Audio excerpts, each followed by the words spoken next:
in the room, please fill out a pink card, and I would prefer that you clip it to the corresponding clipboard. Thank you.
Good morning, Happy New Year, and welcome to the 2026 legislative session.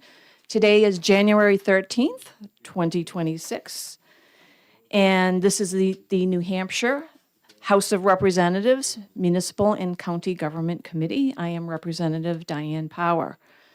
Now, please make sure that your cell phones are silenced, and please join us in reciting the Pledge of Allegiance, led by our Deputy Ranking Member, Representative Majori.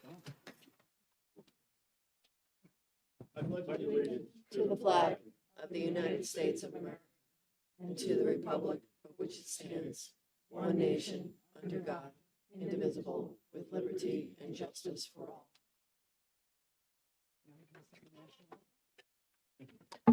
Thank you. Before we begin today, I have a few morning announcements.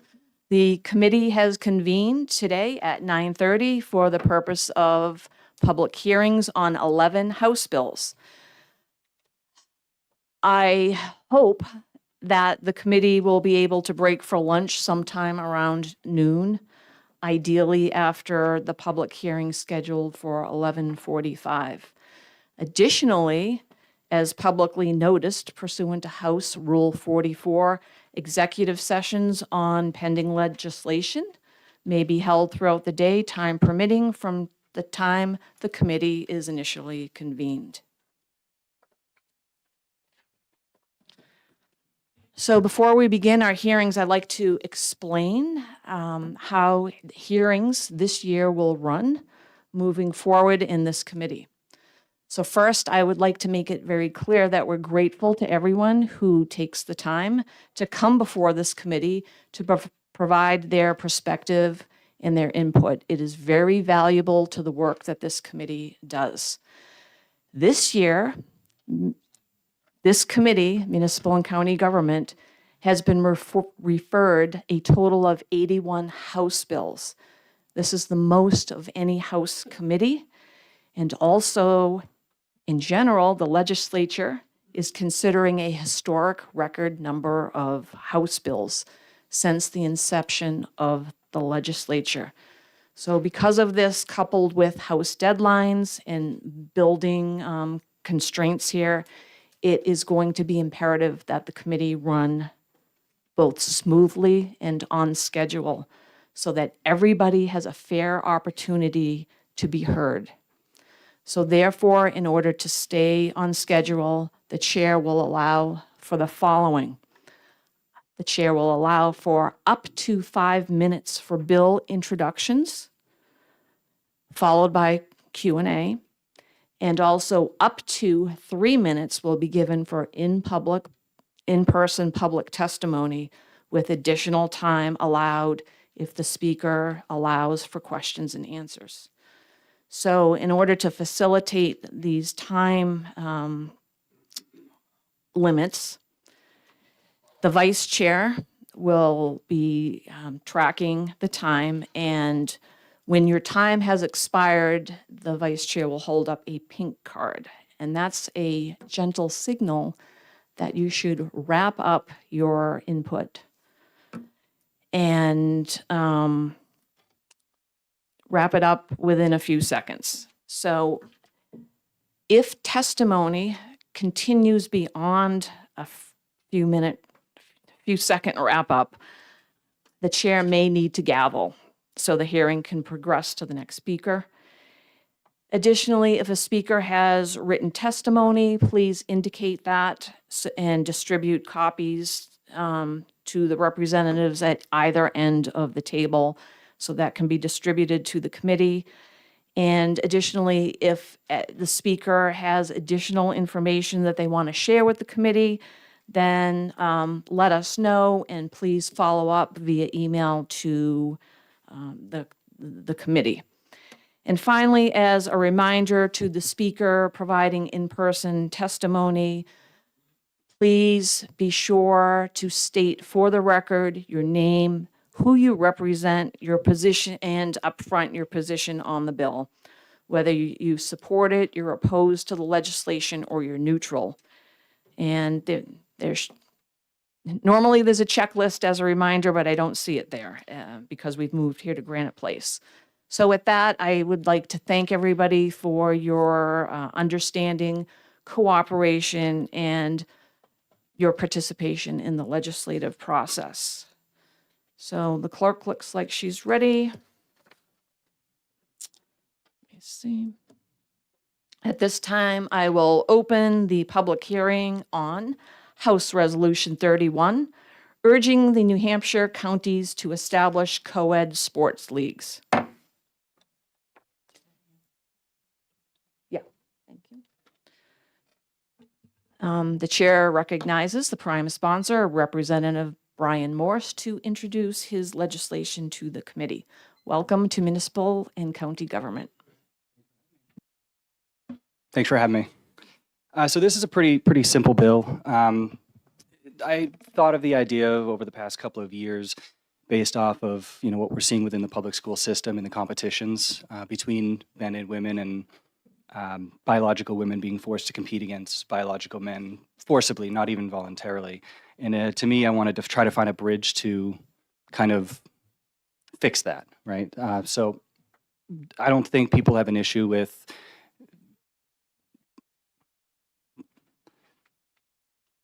competition, but I find it to be a little bit unconstitutional that we're forcing one side to compete and the other. So I wanted to find a way to fix it.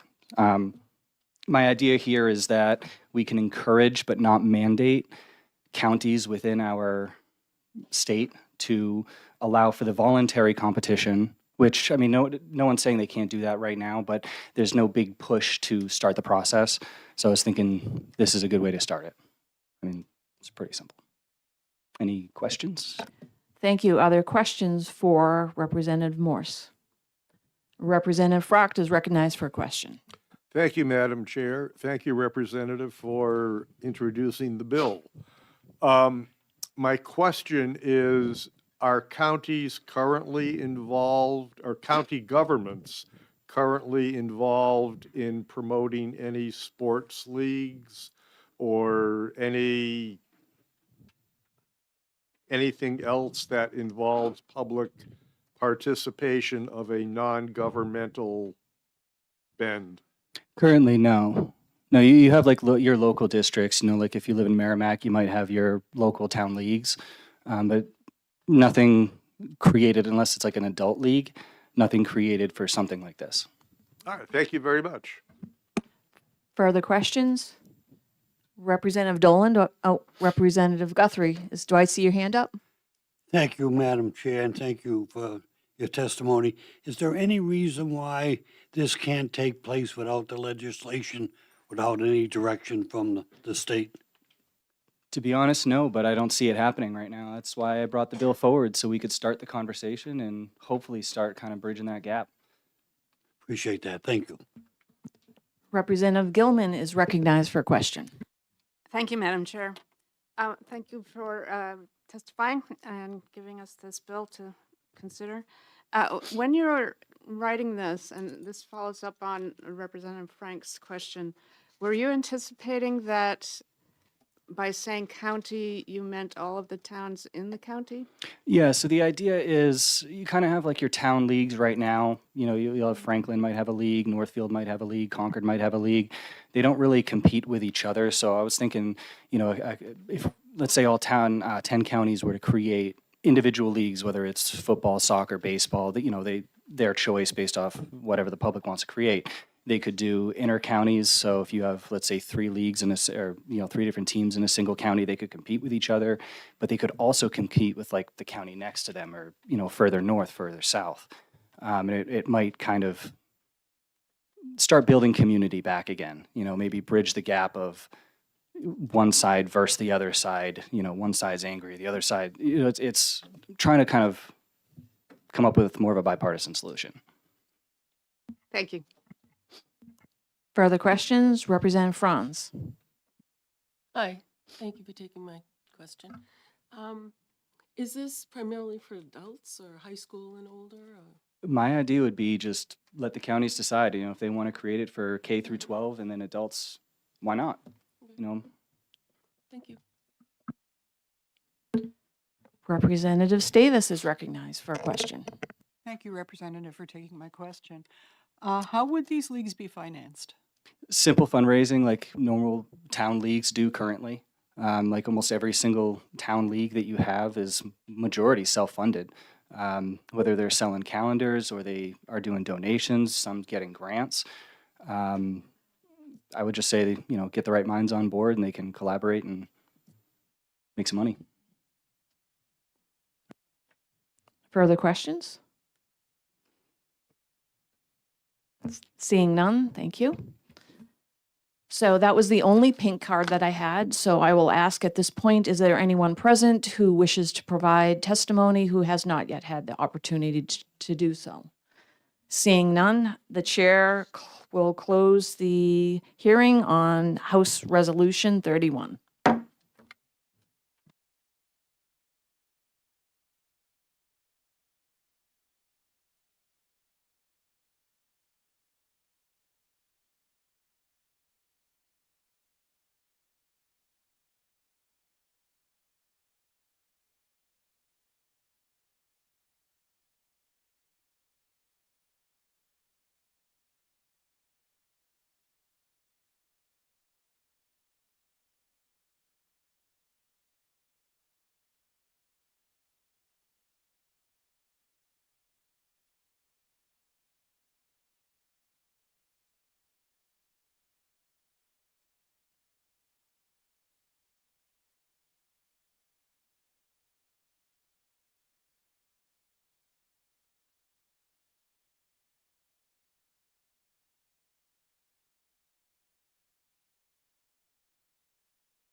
At this time, the chair will open the hearing on House Bill 1035, making the chapter relative to the Register of Deeds gender neutral. The chair recognizes Representative Morse, the prime sponsor of this legislation. Welcome back. Long time no see. So this is a pretty simple bill. This just makes the Register of Deeds position more of a gender neutral. It just changes the words from he to he or she. Thank you. Will you take questions on this? Sure. Questions for the prime sponsor? Representative Majori. Thank you, Madam Chair, and thank you for taking my question. I'm just curious why only the Register of Deeds and not generally for, everywhere? It's your bill. You can add it. Definitely. I would say that's a good idea. Okay, thank you. Further questions? Seeing none, thank you. Again, that was the only pink card that I received for this bill. So at this, So at this time, I would ask if there's anybody present who wishes to provide testimony on this bill that hasn't had the opportunity to do so. Seeing none, I will close the hearing on House Bill 1035.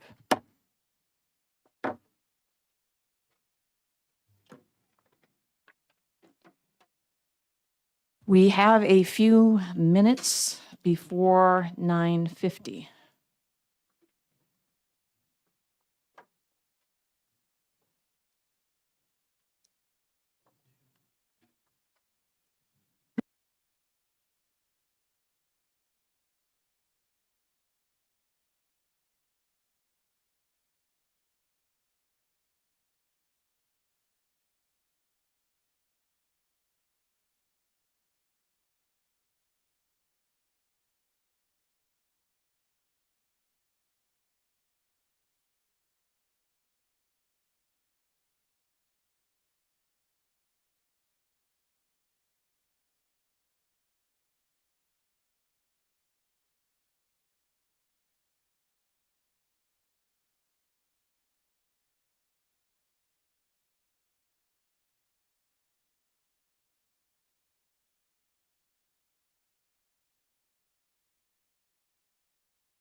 Representative Morse, I don't have a pink card, so while we're waiting for 10 of, could you fill that out and pass that forward? So at this time, I'm a little bit rusty, and I forgot to recognize Representative Gilman to report out the online, I guess, electronic blue sheets. So I'm going to circle back on these two bills. So Representative Gilman, could you report out on House Resolution 31 as well as House Bill 1035? Thank you.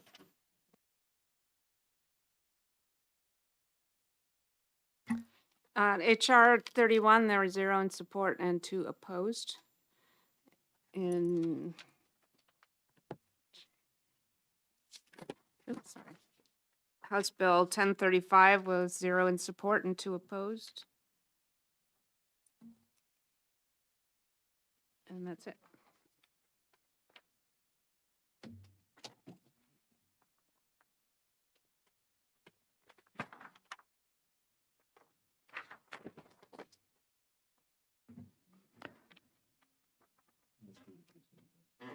The clock in the room looks like it's reading 9:50, so at this time, the chair will open the public hearing on House Bill 1689 relative to the term of office for county officers in Merrimack County. And the chair recognizes, do I have a pink card? For this bill? Oh, I'm sorry. This is not for the prime sponsor.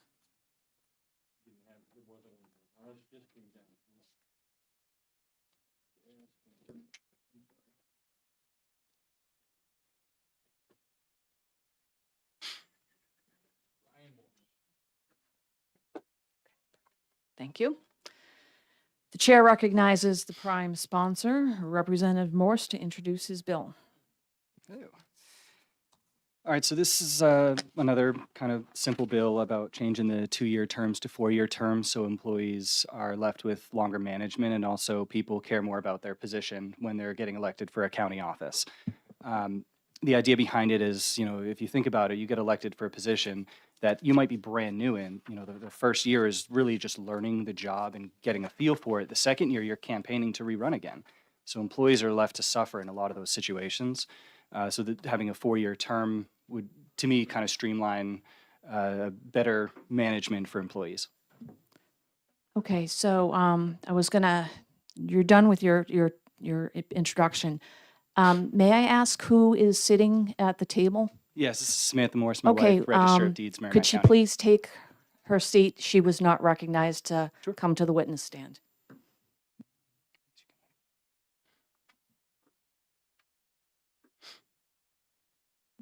Are there questions for the prime sponsor? Seeing none, thank you. At this time, the chair recognizes Representative Alvin C.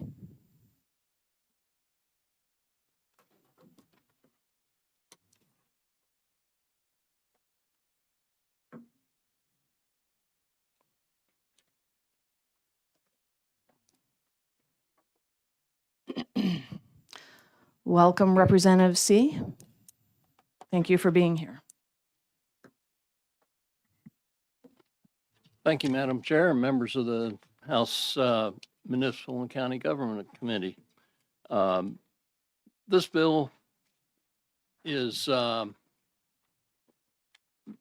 third of several bills to change counties to 4-year terms for the county officers. 2 of them are already enacted, and 2 of them you're hearing today.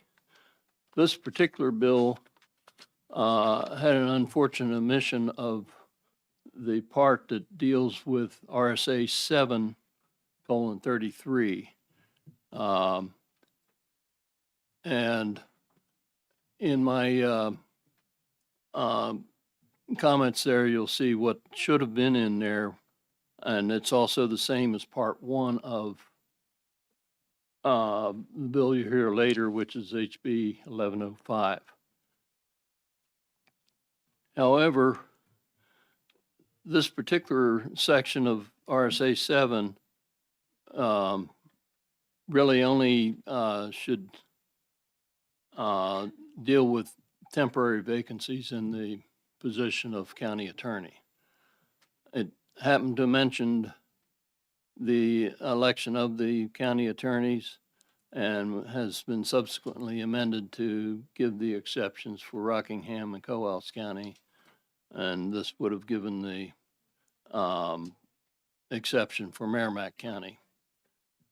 However, instead of amending the bill this way, RSA 7:33 ought to be amended just simply to mention that the county attorney is elected by the voters as provided in RSA 653:1, which is what the main part of the bill does. And that way, it wouldn't have to be amended again next year when some other county decides to do this. And also, it's not a good idea to have specifications of the election in two different RSAs.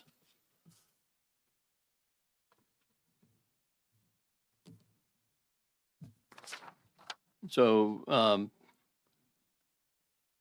that's, I'll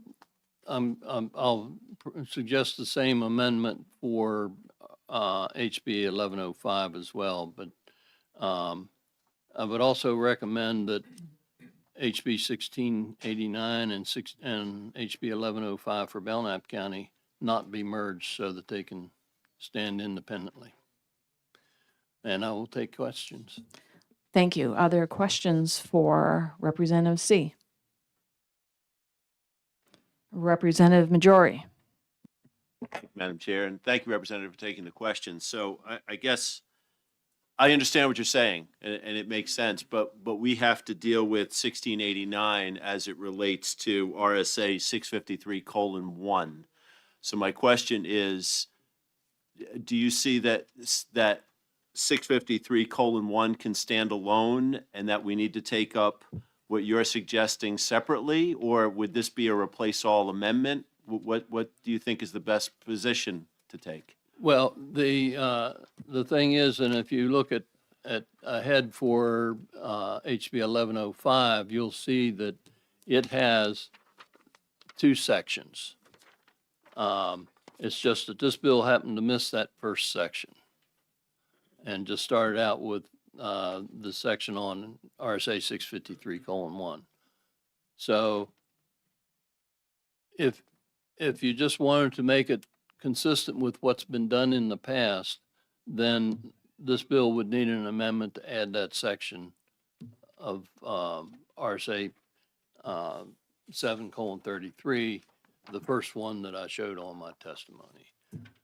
Otherwise, if you do the second suggestion I have there, then it would be useful to put it on both bills, and that way, if the one bill doesn't pass, the other one would take care of it. But it's up to you to decide how you wish to actually present the bill. But as written, HB 1689 should be amended to at least have what would have been consistent with the first part of HB 1105. Representative Walker is recognized for a question. Thank you, Madam Chair. I'm not familiar with Merrimack, so currently, what's the term of office for these? 2 years, and originally all the county officers were 2-year terms. So you're going from 2 years to 4 years? Right, and about 5-6 years ago, Rockingham County did this. They led the way. They changed to 4-year terms. Then in 2024, Coos County did it. And now this year, both Merrimack County and Belknap County are looking to do it. Thank you. Further questions? Representative Frocht? Thank you, Madam Chair. Representative, I'm wondering if you could run down the pros and cons of handling this extension from 2 years to 4 years on a county-by-county basis versus doing it for all counties at once. Could you give me your opinion? Okay, it's my understanding that when Rockingham County, which was the first county to do this, did it, that the committee asked the same question. And it was the opinion at that time that it should be done on a county-by-county basis.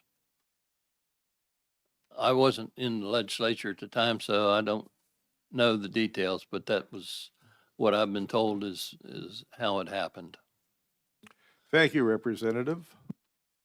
Representative Gilman is recognized for a question. Thank you, Madam Chair. I can fill in on on a little bit of that history when we go into executive hearing. Thank you. Additional questions? Seeing none, thank you. Next, the chair recognizes Mr. Croft.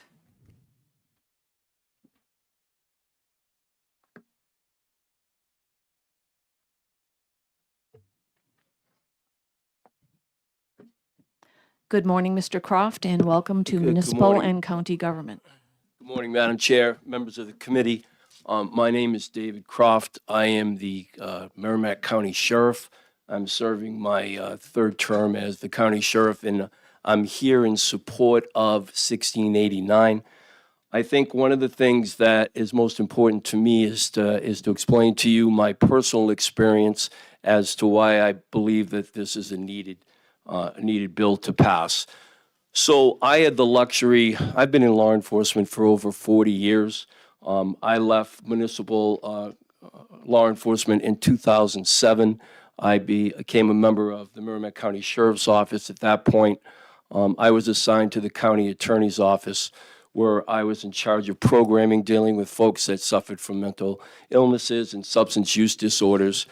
During that time, I was also a department head, so I had quite a few employees under me, which gave me the luxury of actually having a budget, being able to work directly with my commissioners, and being able to know who my delegates were. So I had a really good understanding of what county government was. In 2019, I ran for sheriff. I was successful, took office in 2020, and I was able to hit the road running because of the 15 years that I had experience already in county government. My concern was that if that was not the case, then I believe that my first year as sheriff would have been nothing more than a learning experience, which I would have been not able to really focus on my job because I was really focused on the interactions of what's going on in county government. So I think it was very beneficial to me that I had that experience. What I also have learned is, the first year in office, like I said, learning about the job. As soon as the budget is done on the second year in March, then I'm on my soapbox for the next 8 months trying to run for office. I really feel this is a needed bill. We go from one end of this state to the other in 3.5 hours, and it seems that every county we go into, it's like going to a different state. As already testified, COAS has already made this commitment to a 4-year, as has Rockingham. One of the things that my understanding was, Rockingham was the first to go out to do this, and it was a trial basis at that time. Not really sure what they were trying, but it seems to have been successful over in Rockingham, and I hope that you see the need for it here in Merrimack as well. I'm happy to take any questions. Thank you. Questions for Mr. Croft? Sheriff Croft. Representative Majori. Thank you, Madam Chair, and thank you, Sheriff, for taking this question. Can you give us, with all your experience, some, might be hard, but some type of timeline for what it takes to prosecute a case at your level? Is that something that typically happens in an hour, a week, a month, or can you have cases that extend well beyond 2 years? Easily, sir. Okay. Yeah, easily. I mean, some of these major cases could be put off. Just the investigation alone could take three or 4 years. Never mind once we get into the court system. Further questions? Seeing none, thank you. Thank you, ma'am. At this time, the chair recognizes Ms. Morse.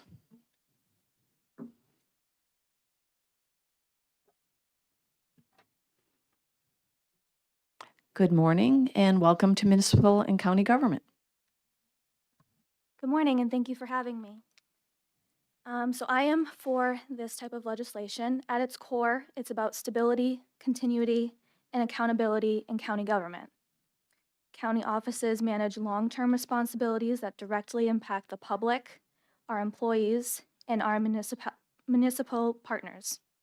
2-year terms often do not allow sufficient time to plan, implement, and see meaningful projects through to completion.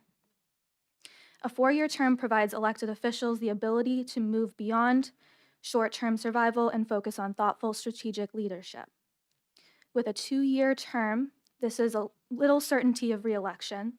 That reality can discourage long-term planning and investment, and in some cases can lead to a more passive approach to governance.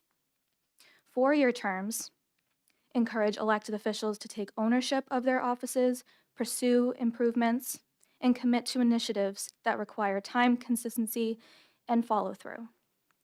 I have seen firsthand the importance of stability since being elected as Merrimack County's Register of Deeds. When I entered office, my department had been operating without clear direction for an extended period of time. My staff had not received formal training in approximately 6 years. That lack of leadership had real consequences on morale, efficiency, and public service. One of my first priorities was to establish training opportunities for my team, whether remote or in person, so that employees felt supported, informed, and empowered. That type of improvement does not happen overnight. It requires planning, trust, and the confidence that leadership will be present long enough to see those efforts succeed. County administration and staff also benefit from working with elected officials who have the time and stability to collaborate on projects that improve operations and service. 4-year terms strengthen those working relationships and allow counties to pursue modernization, training, and system improvements with confidence. I respectfully urge your support of this bill as it promotes stability, strengthens county government, and ultimately serves the best interest for our residents. Thank you. Thank you. Are you willing to take questions? Absolutely. Are there questions? Seeing none, I had a quick question about your pink card. You filled it out as Register Samantha Morse. Are you representing yourself or the office? Myself. Could you indicate that on the card Oh, yeah, I can update at the it. end? So seeing no questions for you, thank you for being here today. That was my last pink card, so I will ask, is there anyone present who wishes to speak on the bill and has not yet had the opportunity to do so? Yes. Okay, please take a seat and fill that pink card out after you provide input. Welcome, Representative Barton. Thank you, Madam Chair. I'm going to keep this brief and focused on 4-year terms. I'll say everyone here has a term of 2 years. We have that for a reason. It was every office at one point was a 2-year term, including county terms, and that's to give power to our electorate. To the people that put us in office, so they have the power and authority to recall us if after 2 years they don't like us. I certainly wouldn't want to prohibit anybody from running for office, whether it's state rep, senate, whatever, or even a county office. If they want to run for another term, even the term of sheriff, they can run. It's not going to take you 8 months of campaigning to do that. As far as institutional knowledge at the county level, especially within the sheriff's office, you have staff that carries over from sheriff to sheriff, from commissioner to commissioner, from county office to county office.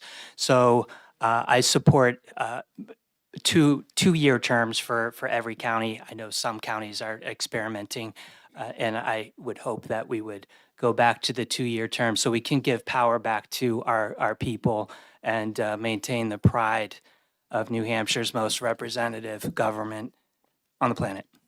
I'll take questions if there are any.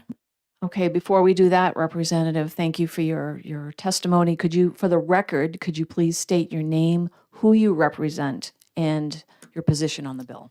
Yes, Representative Joseph Barton, Grafton District 1, and I'm opposed to this bill. Thank you. Are there questions for Representative Barton? Seeing none, thank you.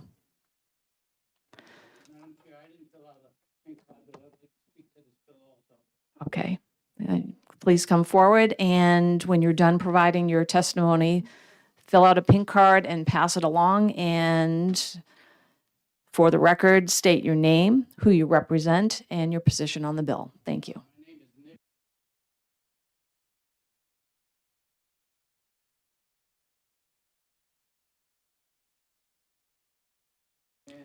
Excuse me, turn on your mic, please.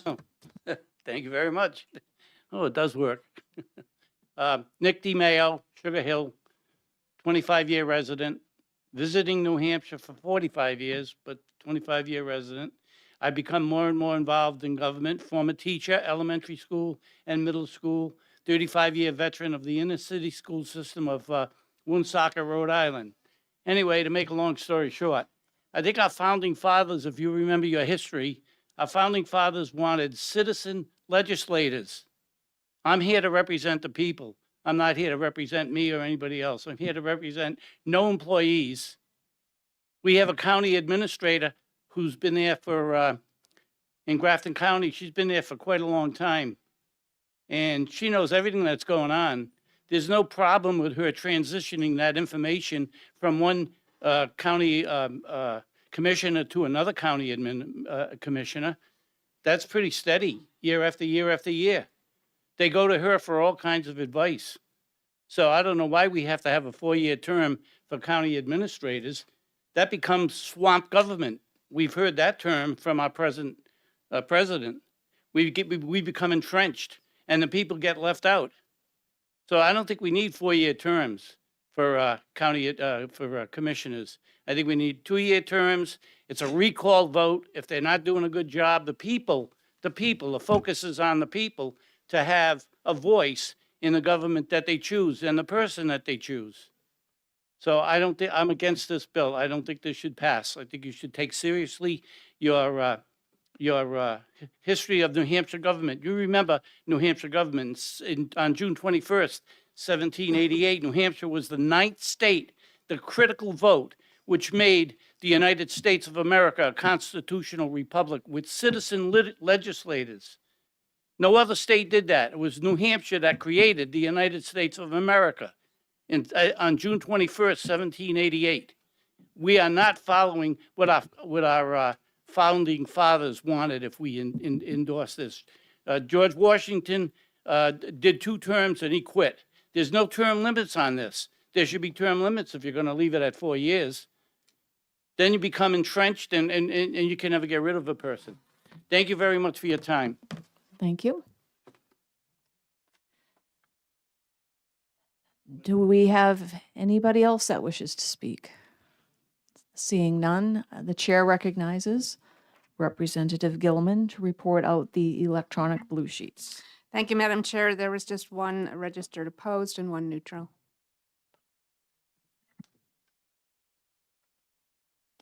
Thank you. And with that, the chair will close the public hearing on House Bill 1689.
At this time, the chair will open the public hearing on House Bill 1044, relative to the filing of vacancies in the office of a county commissioner.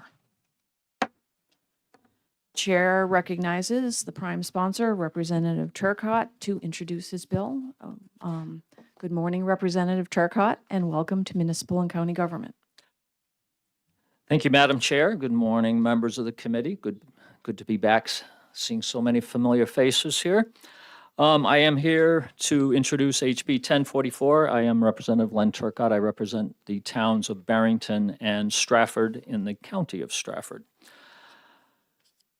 So what we have is, for those of you who have been on the committee for a while, you know we've had a series of bills come through, all based on what has occurred in Stratford County. And I'd like, for those of you who aren't familiar with it, I want to give you a brief history on what has occurred. The very first thing we were able to change after 50 years was the issue of actual districts, commissioner districts in our county. For 50 years, we elected our commissioners as a whole. We were able to get that change back to be in sync with everybody else, with every other county. So now we do elect our commissioners by district. The next thing we came upon was there was a clause in the RSAs that actually didn't require a commissioner running for a district to be resident of that or domiciled in that district. And we brought that before the committee, I believe it was last year, and we were able to get that changed. So the latest situation that has occurred in Stratford County is we had a commissioner resign because he was moving out of the state. And current law says that if a vacancy occurs, then the members of the county convention as a whole replaces that particular commissioner. So the situation in Stratford County, this becomes very similar to the actual, the first issue we brought up where for 50 years we were electing the county as a whole, the commissioners by a whole. Stratford County is roughly a 60-40 split in terms of political affiliation. So as you can imagine, for the 50 years we had, for the individuals who voted 60% one direction, we had commissioners, all but two in that 50-year period. With this situation, when the vacancy occurred, we ran into the exact same thing, where the commissioner that was going to be replaced was not filled by the reps in that, representing the towns and cities in that district, but as the county as a whole. So as you can see, once again, the issue becomes when you have a county that's 60-40 in one direction, the 60 is going to carry it. And that is exactly what happened in the replacement.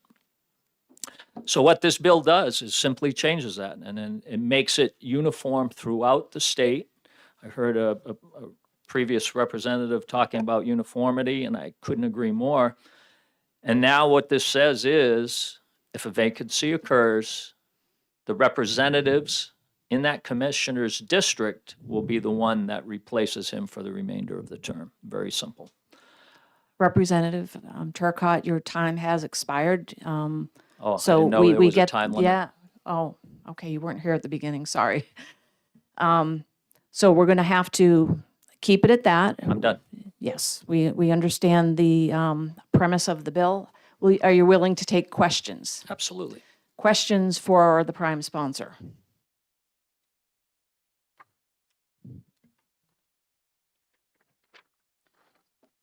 I have a question. Okay. So I understand what you're doing here with regards to this section of law. Mhm. And I do have a concern because in the text of the bill, what what's happening is that as you, on lines 7 through 8, what remains, because this is currently in law, it says to be chosen by the voters of the county for a 2-year term. So there's 2 issues with that. It doesn't go all the way and specify that the vote, it's the voters of the county and not the voters of the district of in which the commissioner resides. So that needs to be fixed. Do you see that? So what I will say about that final line in the current RSA, I will say I have read that 10 to 20 times, and I'm still unsure exactly what it says. So I would be very more than happy for this committee to rectify that into much clearer language. I would agree. And additionally, I would also say there's an issue with the stipulation of the 2-year term. I believe that that's a leftover from before when commissioners across the board were 2-year terms. And we have commissioners are 4 and 2. So I understand your point, and I'm fully on board with Yes. you perfect. tailoring it to where it needs to be. The underlying issue is that the representatives in the commissioner's district shall be the ones to fill the vacancy. Thank you. All right, thank you. Additional questions? Representative Davis. Thank you, Madam Chair. Thank you for taking my question.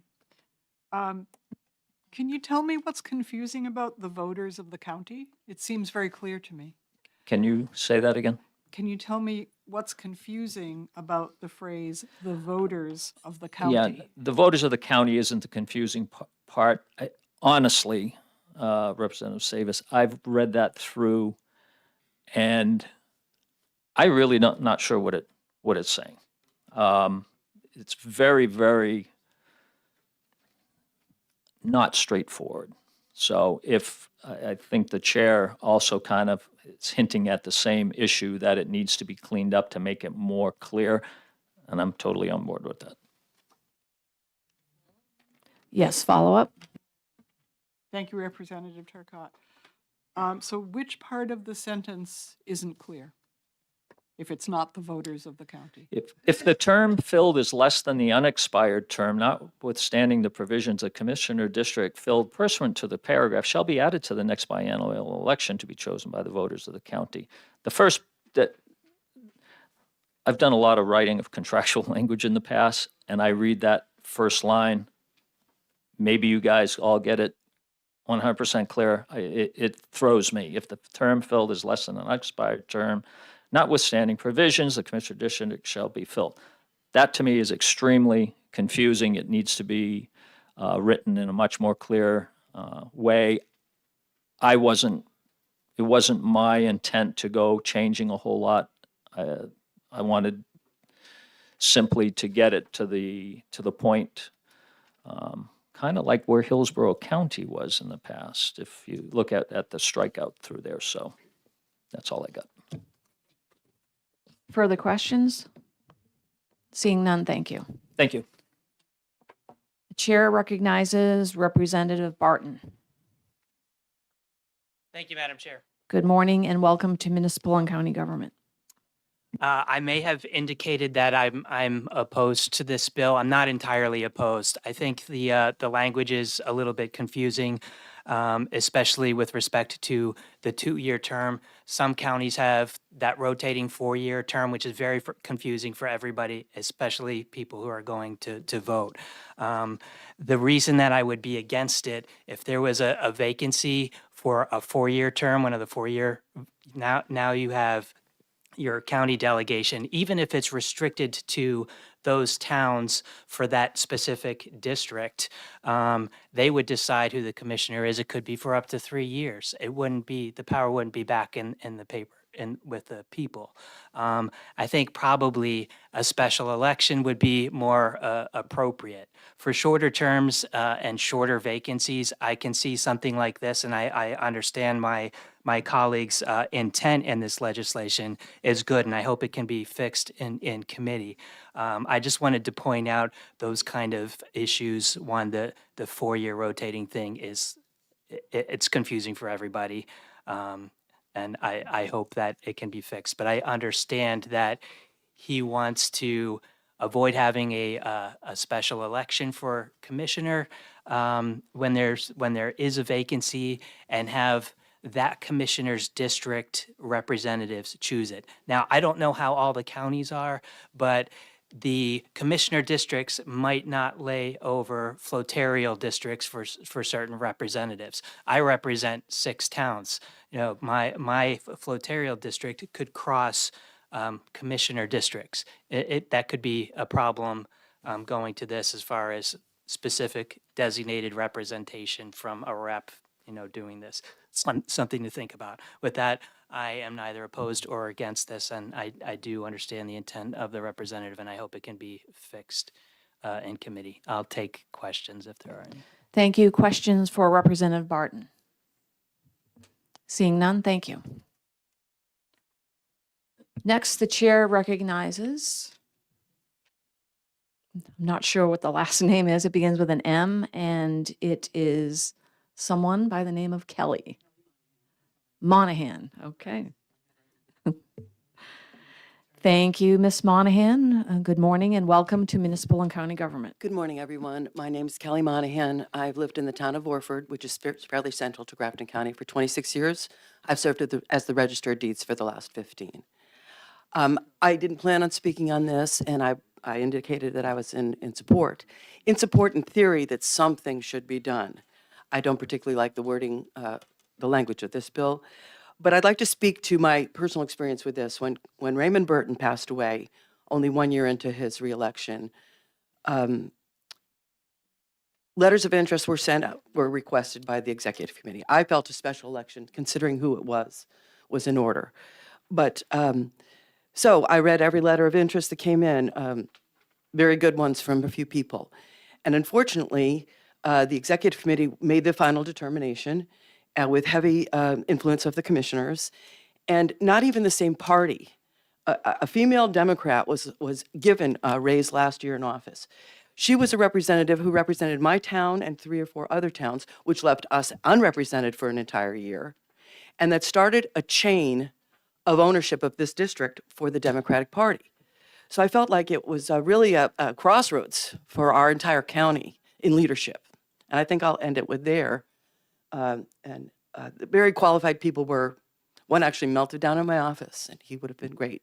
And the verbiage was, well, Bath is closer to county than Lyme, and Lyme was still in the same district. What's the reasoning there? That's discrimination. I'll take any questions. Thank you. Thank you. Are there questions? Seeing none, thank you. Thank you. So next, the chair recognizes Ms. Katie Hedberg.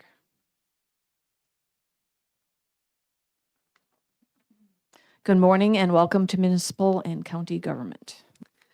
Good morning. Thank you for having me today. Madam Chair and the honorable members of the Municipal and County Government Committee. My name is Katie Wood Hedberg, and I am the Grafton County Commissioner from District 3. I'm here today in opposition of House Bill 1044 relative to the filling of vacancies in the office of a county commissioner. As a commissioner, I serve the interests of all residents of Grafton County, not just my district. The current law allows the entire county convention to participate in filling commissioner vacancies, except in the largest county in the state, Hillsborough. As I'm sure you're aware, some towns in Hillsborough County have more state representatives than the entirety of Coos County. In a densely populated county like Hillsborough, filling a vacancy with only the state representatives of the district in which there is a vacancy involves many individuals. In the less densely populated counties, the decision to fill a vacancy could be up to just one single legislator. This is not democratic representation. The counties of New Hampshire are diverse in size, population, and legislative representation. As noted before, that works in Hillsborough County. It is not the right solution for other counties. One-size-fits-all governance does not work for this issue. The current process has worked well, and to my knowledge, there's not been a problem or failure. This longstanding statutory process has provided a balanced, representative, and transparent method for filling vacancies. In conclusion, I urge you to oppose this bill. These changes would not improve the governance of the counties. Thank you for your time, and I'd be happy to answer questions. Thank you. Are there questions? Seeing none, thank you. And I have just one extra copy that I'll leave. Okay, thank you. Next, the chair recognizes Commissioner Loveland.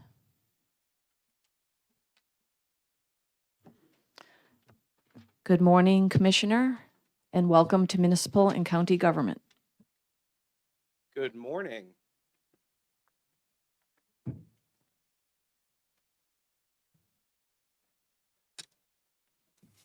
Good morning, Madam Chair and honorable committee members. My name is Commissioner David Loveland II, serving on the Merrimack County Board of Commissioners. My district, District 3, covers the towns of Hopkinton, Henniker, Dunbarton, Hooksett, Epsom, Allenstown, Pembroke, and Pittsfield. I urge you to oppose House Bill 1044, which changes how vacancies in the office of County Commissioner are filled. County Commissioners serve the entire county. Commissioners represent county-wide interest, not just individual cities, towns, or districts. County-wide participation is appropriate. Current law allows the full county convention to fill vacancies, ensuring broad representation, with the exception of Hillsborough County, appropriately treated as an exception due to its magnitude. Vacancy decisions should not rest with one person or a small group. Limiting the decision to a subset of legislators or potentially a single individual undermines democratic accountability. District-only selection creates unequal representation. Some Hillsborough towns have more state representatives than entire rural counties like Coos, illustrating how district-based decision-making can skew fairness. One-size-fits-all governance does not work. Counties vary widely in population and representation. The law should reflect those differences rather than impose a uniform rule. No demonstrated need for change. The bill replaces a long-standing, solid process without identifying a failure in the current system. The existing process simply works. The current method is effective, transparent, and representative.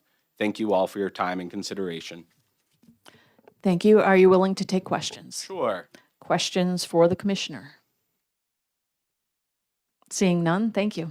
Thank you all. Have a good day. Next, the chair recognizes Commissioner George.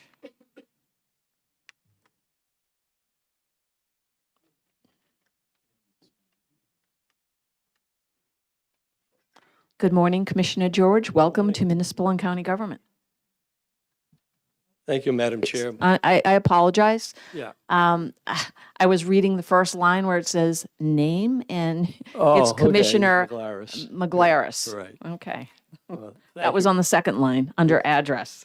Okay, I'm sorry. Thank you, Madam Chair and members of the committee. My name's George Maglaris. I'm Chairman of the Board of County Commissioners in Stratford County, and I've had the distinct honor of serving as president of the New Hampshire County Commissioners Council now for roughly 30 years.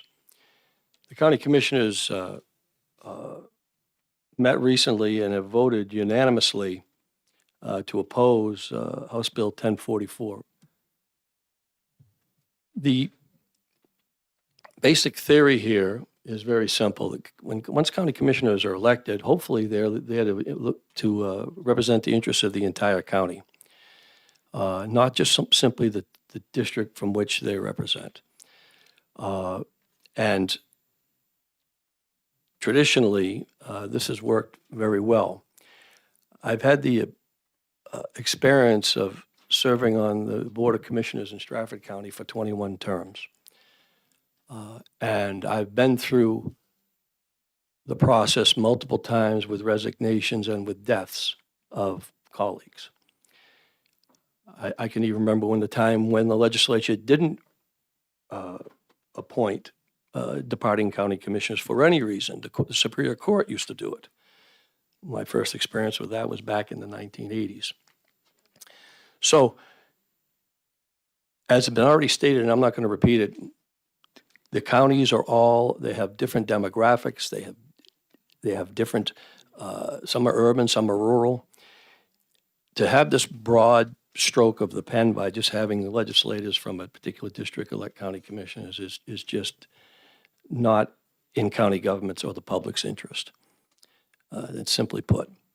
The recent resignation in Stratford County by a former member of the House, Representative Petrie, because he decided to move to Tennessee, had a vacancy in our county delegation, although a Democratic controlled delegation elected a Republican. And Mr. Petrie was a Republican. So, with that said, I'll be happy to answer any questions. I can remember also at one time we had a death on the Board of Commissioners in Stratford County where the position was never filled. That sat vacant until the next election. It was the delegation's feeling that the people should make the choice and not themselves. And I had no objection to that at the time. Neither did my colleague. So it's run the gambit, I guess that's the best way to put it. And I think that's, and I also believe you should not disenfranchise the state representative's responsibility on a whole, which is what you would do. You would disenfranchise yourselves from having that decision on the county delegation. So with that, I'd be happy to answer any questions, Madam Chair. Thank you, Commissioner Maglaris. Questions for the commissioner? Seeing none, thank you. No, thank you. So I that also have written testimony coming to you from the Association of Thank Counties. you. We received that. So that is my last pink card on this bill. Oh, okay.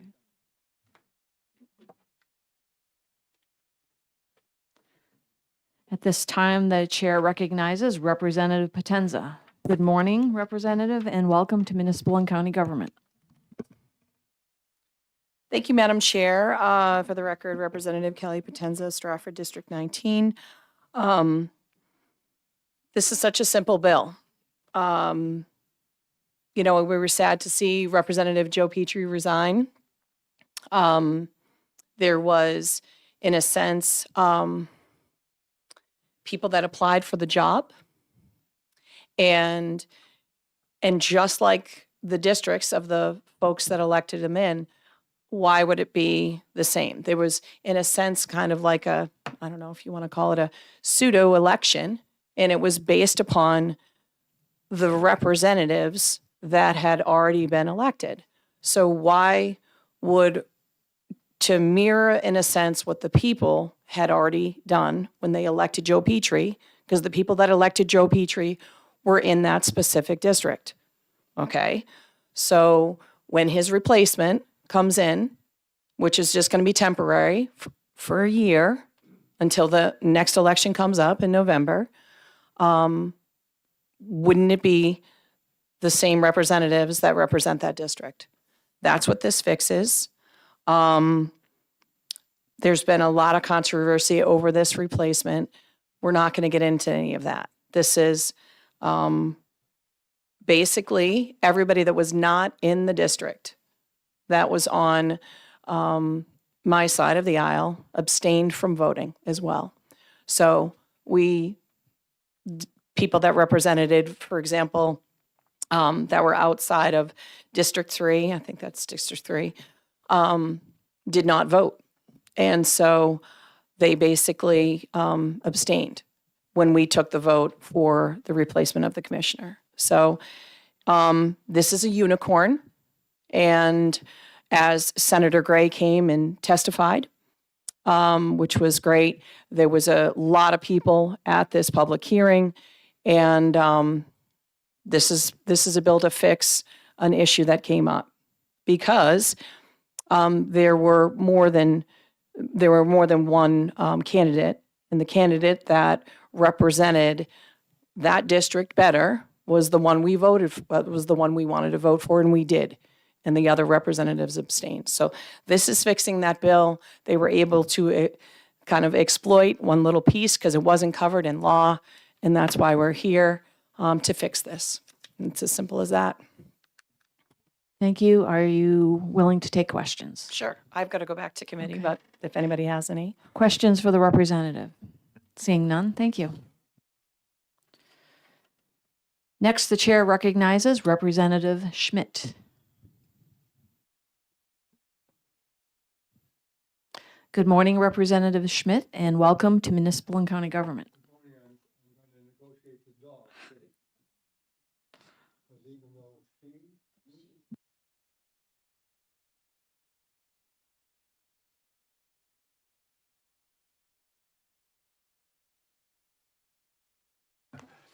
So good morning, everyone. For the record, my name is Peter Schmidt. I represent Stratford County 19, which is Dover Ward 1. I look around the room and I see several of my friends from other counties, but also a couple of my Stratford County colleagues.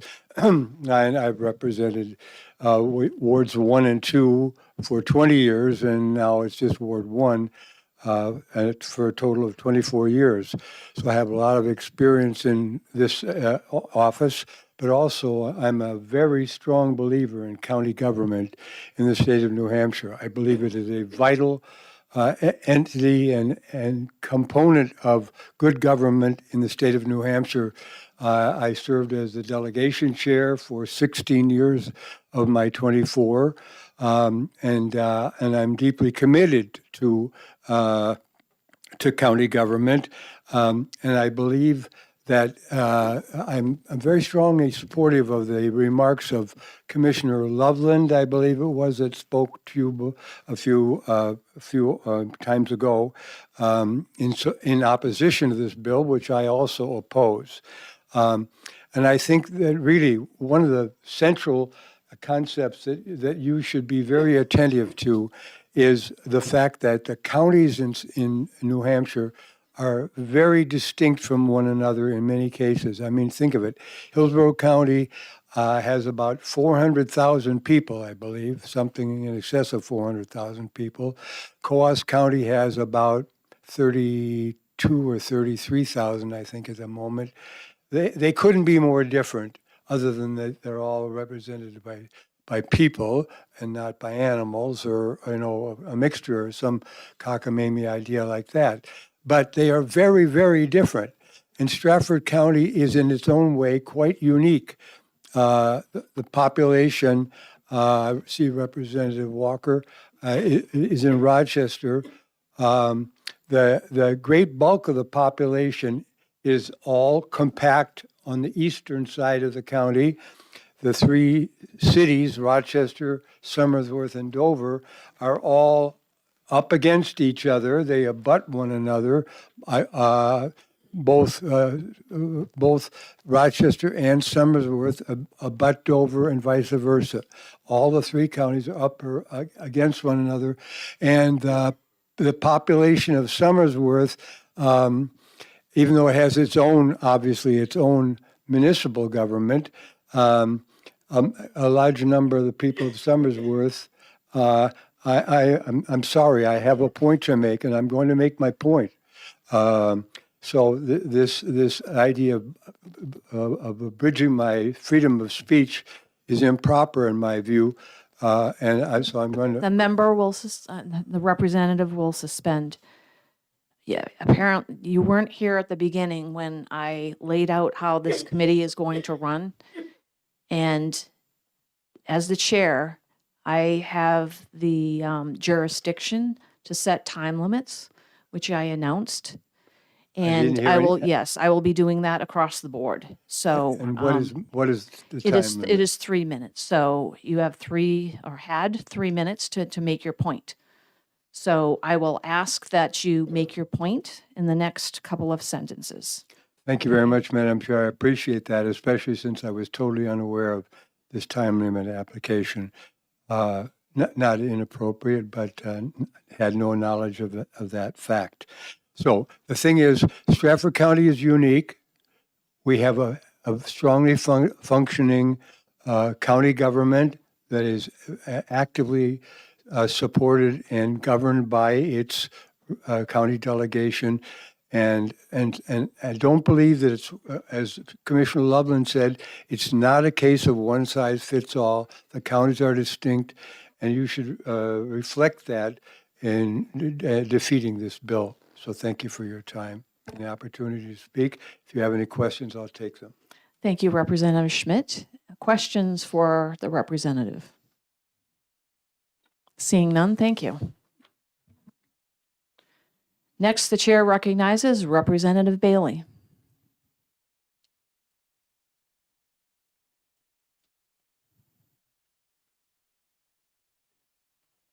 Good morning, Representative Bailey. Welcome to Municipal and County Government. Thank you, Madam Chair and esteemed committee members. I was here from the beginning of the meeting. I've heard several times that all the entire convention represents the interests of the county as opposed to the district. You need all of the full delegation to vote on that. And we've heard also that we're in a 60-40 situation, and I disagree that the 100 or the 60 are representing fully the interests of the 40. At the last session, we were given this New Hampshire Constitution from 1776. I'm sure the members of Parliament in 1776 thought they were fully representing the interests of the empire, but we disagreed. So in the same way, I don't think the full convention represents the interests of District 1, of which I am a member. And that's all. I'll take questions if you have them. Thank you, Representative. Questions? Seeing none, thank you. God save the king. So Representative Bailey represents my last pink card on this bill. So I will ask, is there anyone present who wishes to speak to this bill who has not yet had the opportunity to do so? Okay. Did you fill out a pink card? Yes.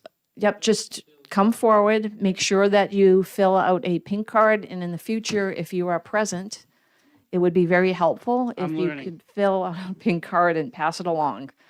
Thank you, Madam Chair. and So distinguished- yes, welcome back.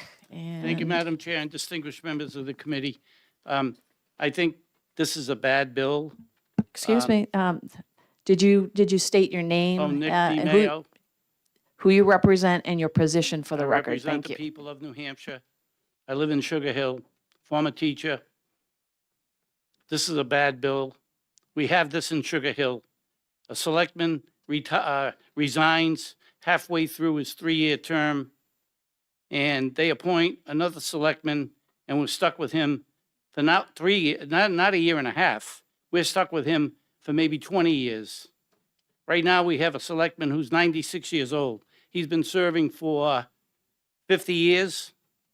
Other people have come in and tried to run for selectmen with new ideas, fresh ideas. The witness shall suspend. Yes, Representative Frocht? Point of order, please. State your point. The bill concerns the election of county commissioners, and I am not able to find any reference to select people.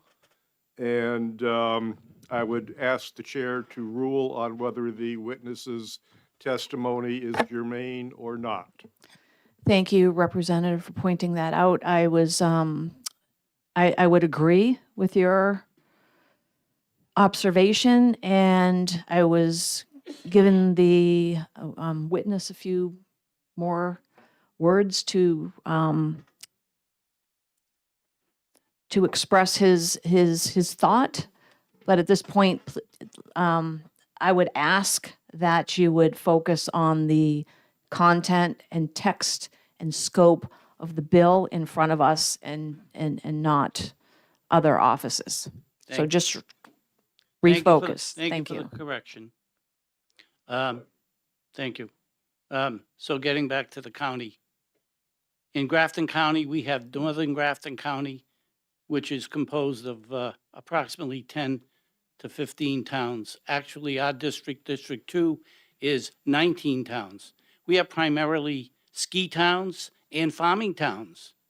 So if somebody on the delegation were to appoint somebody to Grafton 2, they could appoint somebody from Lebanon, which is a college town and a more affluent town.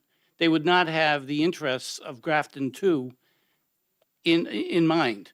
So I think it should be left up to the people of Grafton 2, if they have someone who resigns or dies or whatever, to have a special election and vote for that person of their choice. Thank you very much. Thank you. So that would be my last pink card. Is there anybody else present who wishes to speak to this bill who hasn't had the opportunity to do so? Seeing none, I will close the public hearing on House Bill 1040. Oh, excuse me.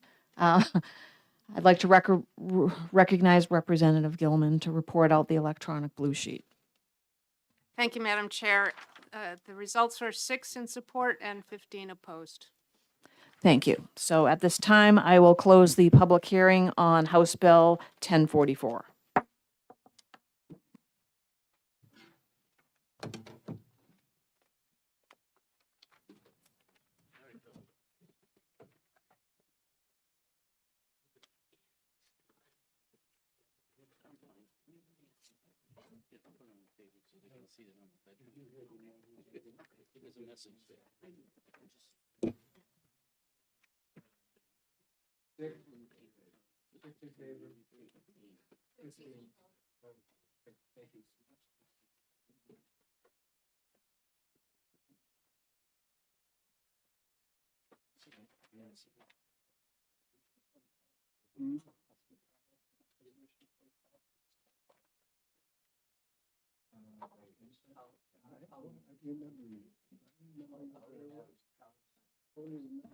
Okay, moving along. At this time, the chair will open the public hearing on House Bill 1693 FN, expanding the number of Grafton County Commissioners. The chair recognizes Representative Barton to introduce his Thank you, bill. Madam Chair. I'm going to try and be as quick as I can. I did provide a written testimony that I've handed out to everybody. I'll primarily be reading to that. To respect time, I'm going to speak fast. My name is Joseph Barton. I represent Grafton District 1. I strongly support, as a prime sponsor, House Bill 1693 to establish a 5-county commissioner district in Grafton County. I want to point out that our neighbors to the east in Maine have many counties, and each of their counties does not have a set number of county commissioners. Some Maine counties have 3, some have 5, some have 7. They're all dependent on the size of the counties. I want to point that out. So this is not a new concept at all. The bill's not radical, it's not partisan, it's not political. It's an overdue modernization of how New Hampshire's largest and most complex counties govern itself. Grafton County makes up 20% of the state. Here's a good visual for everybody at home on YouTube. Being 1/5 of the county, you can fit 2, even 3 other counties inside of Grafton, and I think that's an important distinction for our county from the rest of them. I had a bill last year. I wanted to withdraw it. There was some serious issues in that. That might be referenced to this bill. It's not the same bill. The districts are different, and I've corrected the town of Piermont is included. All towns are included. You will likely hear many objections today from other testimony. The first and main one may be that this constitutes unconstitutional redistricting. We heard testimony on House Bill 1044 from my colleague from Stratford, Representative Turcott, about redistricting that happened in 2023 of Stratford County. they went from at-large to districts. So it's not like not a new concept. We can change as representatives, commissioner districts at will. So there's no constitutional rules that apply to county offices. It's only state reps, senators, executive counselors. There's no separate constitutional or statutory prohibition in New Hampshire preventing mid-decade changes to county commissioner districts. County commissioner districts are statutory. They exist only because the legislature chooses to create them, and that's under RSA 20. And we've done that many different times, and every county is different. We've got full authority over that. The districts were created in full fairness. They're roughly equal population. They're contiguous. They're compliant with the fair standards of establishing districts. It assigns all towns to districts. No towns split or cut. It's very simple. It's very easy to understand. I want to go to the 2-year terms. I spoke about this on another bill, but like I said, this shouldn't be a barrier to go back to our original 2 terms. We're all here 2-term representatives. It gives power back to the people. Having a 4-term office for anything takes power away from the people, and they should be able to reelect. If a commissioner wants to run for and hold office for 4 years, let him run again. Cost. 2 additional commissioners, it's negligible compared to what the commission controls, especially for the size of our county with respect to jails, nursing homes, property, contracts, all of that. You have more accountability with 5 members on a board. I don't care what party they are on. You've got 5 eyes on something. You've got more accountability, and that's going to save you money long term and hopefully prevent a mistake. Finally, having more districts increases participation. The way the districts are set up in our large county, you have a very densely populated county in the south, 1 commissioner that represents that densely populated, and then up in the north country where it's rural, you got to run all over the county, 19 different towns to try and win your office, and it's excruciating to do that.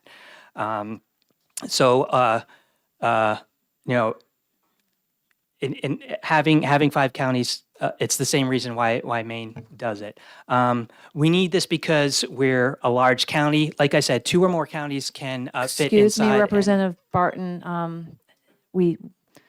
I'd ask you to wrap up your testimony. We have your written testimony, so just try to summarize it, and then we can go into questions and answers. Okay? Okay. Thank you. I'll just say that I did provide a sheet. We can fit two counties in our county, and I urge the committee to support this bill. I'll take questions. Thank you, Representative. Questions for the prime sponsor? Representative Frocht is recognized for a question. Thank you, Madam Chairman. Representative Barton, I notice on the second to last page of your testimony handout, you've chosen to compare the different counties in the state using square miles or area. I'm wondering why you chose that metric rather than population. Yeah, I can answer that. So our county, and I'm only speaking for Grafton, we have densely populated areas like a hospital district. And then in the North Country, we have completely different farmland, and it's geographical differences. Yeah, and you may have the tourist district right along the 93 corridor.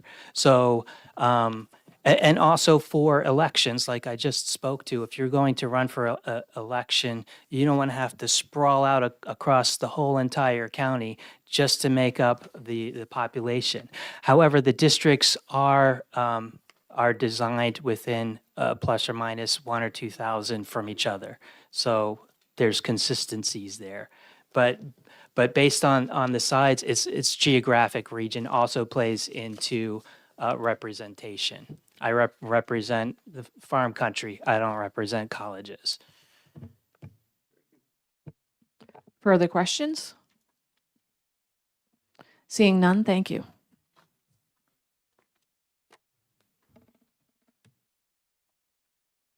Next, the chair recognizes Ms. Moynihan.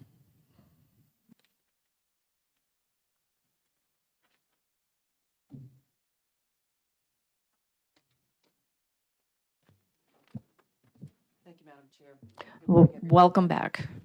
I do have written, but I will read from it and be brief. Dear Chair Power and members of the Municipal and County Government Committee, I've been an informed citizen and homeowner in the town of Orford in central Grafton County for 26 years. I have also served as the Grafton County Register of Deeds for the last 15 years. Today, I speak of my concerns as a citizen, not as the Register of Deeds, and I do not speak on behalf of the Register of Deeds Association. I am in support of the intent of HB 1693 FN. I did testify last February. I knew it was a failed bill, but I wanted to start the conversation.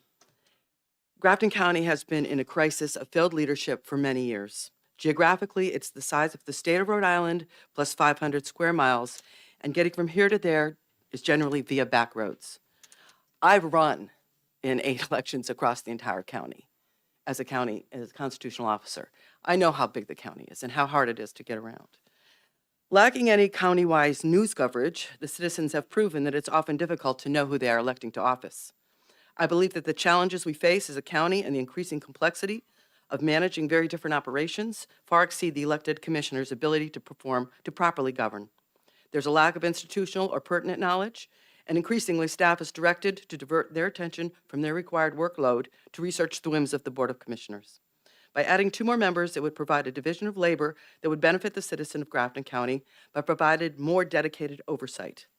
This current membership has many external obligations and clearly does not devote enough time and effort into solving the issues at hand. I think that the question of the 4-year term should be a separate subject from the redistricting question. I have full knowledge of the background on these recent efforts, and I would be happy to share at any time. In my opinion, anyone attempting to change law seeking a 4-year term is clearly more concerned with the next election than applying effort to their performance in their current term. Thank you for your time, and I'm happy to answer any questions. Are there questions for Ms. Moynihan? Representative Walker. Yes, thank you, Madam Chair. I forgot to ask this one of Mr. Representative Barton, but you have 5 districts in Grafton, no? No, we'd like 5 districts. We have 3. You only have 3 right now. We have 3. And as far as it being established to every county, this could be trend setting. This could be innovation to deal with our specific concerns. The 3 current districts, are they divided up by population number? By population, yes. Okay. But we're in a triangle of population. It's Plymouth, which has the college, Hanover, which has the college, and Littleton, which was the gift from the Ray Burton demise. So I assume that Excuse me, I would like to remind the members of this committee that this is not a conversation nor a debate with the witness. So if you would like to ask a follow-up question, please ask the chair if you may do so. one last follow-up. Yes, Representative Walker. So I assume when you go redistrict into 5, you would do it by population. Of course. Further questions? Seeing none, thank you. Thank you so much. So that represents my last pink card, and I will ask at this time, is there anyone? Oh.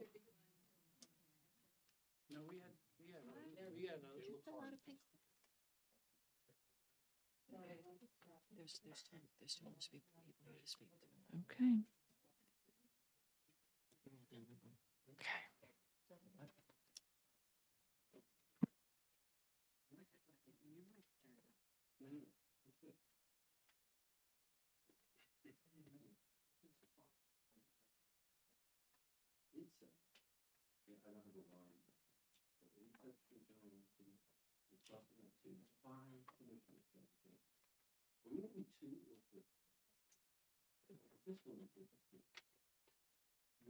You're adding 2.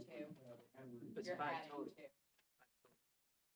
So 2 are elected each time, but you have 3. You're adding 2, which will get you to 5. Yes.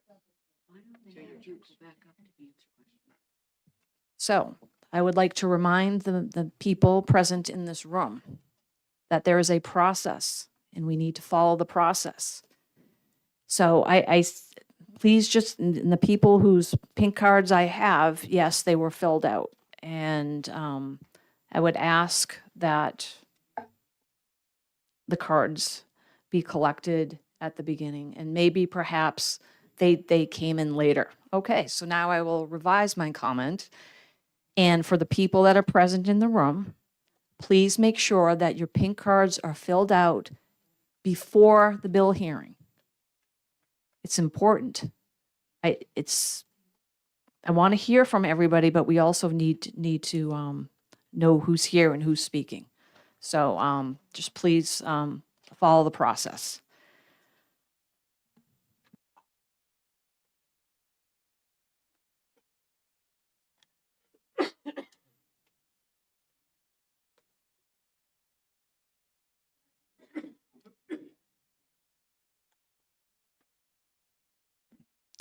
So at this time, the chair recognizes Mr. DeMeo.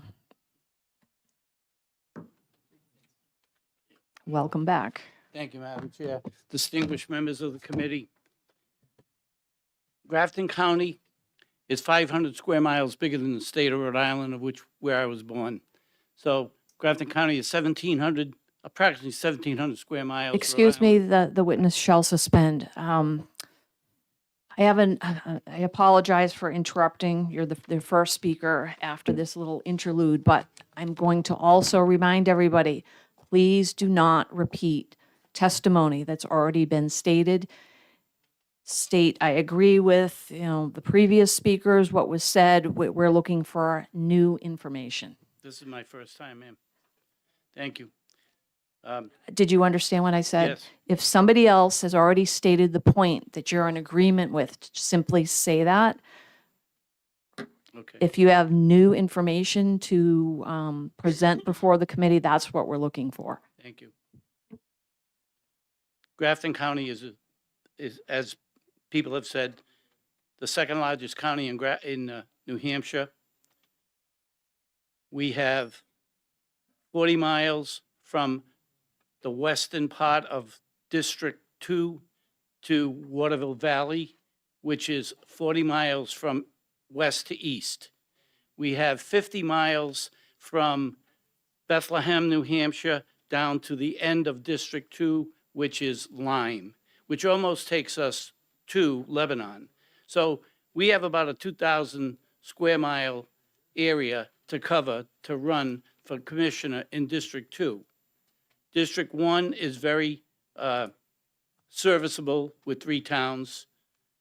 District 3, which is around Plymouth, is very serviceable to the people and voters of that area because it's very concise and very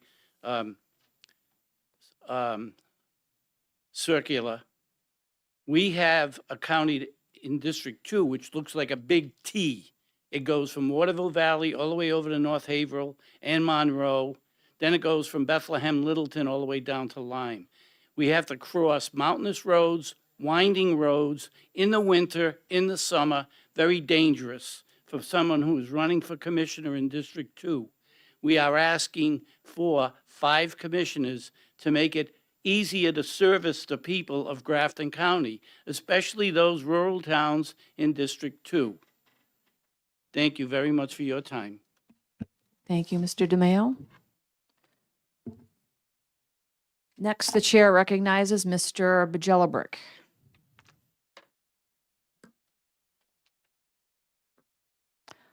Good morning, sir, and welcome to Municipal and County Government. Good morning, Madam Chair. Bear with me. I obviously want to strike some things I was going to say so I don't repeat and save your time. I'd just like to start out to say the perception is reality. And currently in Grafton County, there is a perception of a lack of representation and accountability. As everyone said numerous times, we're a very large, very diverse county. 5 representatives would add a very much needed oversight.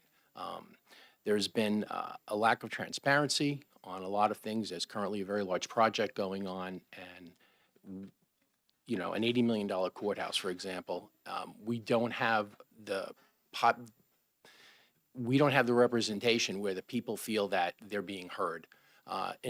In a county our size, for example, I think there were 3 or 4 meetings held, public meetings. And understandably, it is a very, very large county. But what's happening is the people feel they're not being heard. When someone has to drive an hour to attend a public hearing and be heard on something in their county, that's a lot. I think the 5, as all of you here, we have the largest representative body in the nation outside of Congress. And that's because you guys are closest to your constituents.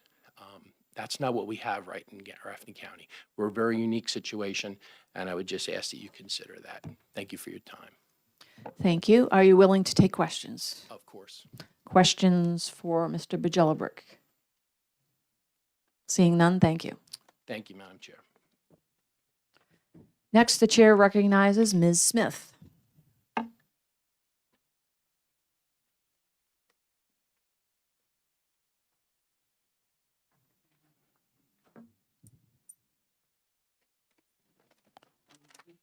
Good morning, Ms. Smith, and welcome to Municipal and County Government. Good morning. Chair, members of the committee, thank you for allowing me to speak today. My name is Emily Smith. I am a retired educator residing in Lyman in Grafton County. I attend the commissioners' meetings as often as possible because I'm interested in how county government does its work. I'm here today in support of House Bill 1693, an act establishing 5 county commissioner districts. I support the bill. My major concern is what's already been stated, so I don't want to repeat everything. The citizens of Northern Grafton County are not being properly represented by the commissioners in the district. It's so large that our voices get drowned out. Where I live, it's rural, forest. I live in a forest. Most of it is agricultural-based communities, or they do logging. We have more cows in our town and deer than we have people. And in Northern Grafton County, our needs are different than the commissioners' towns that are sitting. We need to have 5 districts so that we can be represented. Our voices are not being heard. They're being drowned out. We need more oversight over the actions of the commissioners. We are a very large county. We're 1/5 of the state by area. That's why our Representative Burton did it by geographical means, because if you start to drive over to Wentworth, there's nothing there. And there's nothing in Lyman. Just like Fritz Weatherby, when he did his piece about Lyman, no one goes to Lyman unless you live there or you want to go hunting.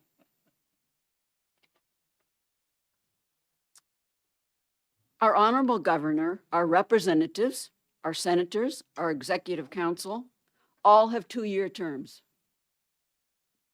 There's no reason on this earth, and especially in Live Free or Die, New Hampshire, that our county commissioners should have 4-year terms.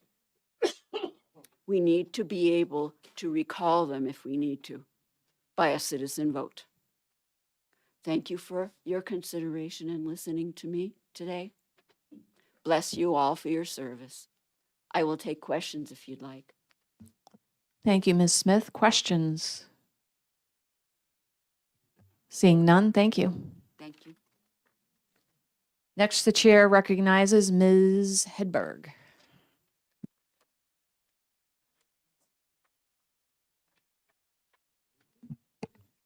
Good morning. again. Welcome back. Madam Chair and the honorable members of the Municipal and County Government Committee. As I said before, my name is Katie Wood Hedberg, and I'm the Grafton County Commissioner from District 3. I'm here today in opposition to the House Bill 1693 that also has a fiscal note expanding the number of Grafton County Commissioners. As the bill is written, expands the number of Grafton County Commissioners from 3 to 5. This is achieved by redistricting the entire county. New Hampshire has historically redistricted federal, state, and county seats with the decennial census. If this passes, the redistricting would be a mid-decade redistricting, not a usual practice for New Hampshire unless there's been a directive from the courts. I believe this would be an unwanted precedent, and not only for the Grafton County Commissioner districts, but for any electoral district a group of legislators wants to change. This is a slippery slope. This change also has financial implications for the county at a time when many costs are being downshifted from the federal government to the states and from our state government to the municipalities and counties. Do we really want to add 2 commissioner salaries to the property tax burden of our citizens? This bill changes a long-standing statutory organization of Grafton County without identifying a clear problem with the existing system. This has not been asked for in any of the general delegation meetings or in the executive committee meetings. I urge you to oppose this bill, and thank you for your time, and I'm happy to answer any questions. Thank you. Are there questions? Seeing none, thank you. Thank you. Next, the chair recognizes Commissioner McGlaris.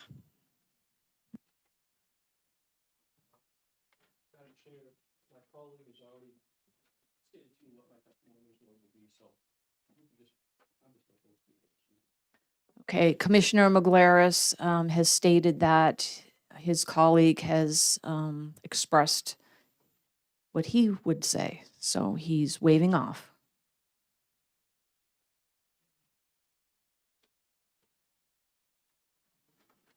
So that would have been my last pink card. Is there anybody present who wishes to speak to the bill? I see someone rising. Representative Sellers, when you are finished providing your testimony, did you fill out a pink card? Not yet. Okay. You did or you didn't? I did. Okay, do that afterwards. So good morning and welcome to Municipal and County Government. Thank you, Madam Chair. Thank you, committee members. My name is John Sellers. I represent Bristol and Bridgewater, New Hampshire, which is Grafton District 10. This is my second term. My first term, I actually represented Grafton District 18, which was a flottorial, 10 towns. And the size of that took over an hour to go from one end to the other. Part of our district has a mountain range in it. And we don't have a road that goes straight through the mountain range unless you have a super duper 4-wheel drive. And it definitely doesn't go through the mountain range when it's wintertime. So try not to rehash anything here, but I'm in total agreement. We have a vast size. It's vast, it's huge. And the diversity is huge because we do have the elite college over there in Hanover. And then we have a state college over in Plymouth. And then we have more farmland and whatnot up by Littleton. And those are kind of like the 3 districts, if you get the idea. So very different. When I look at the numbers, I actually looked at the numbers. I'm not sure if anybody else did, but I had the time to do it. And I looked at different voting numbers at different times because I'm saying, how is this going to better represent the people in the district? I mean, in a county. And even as the numbers, even splitting it to 5 districts,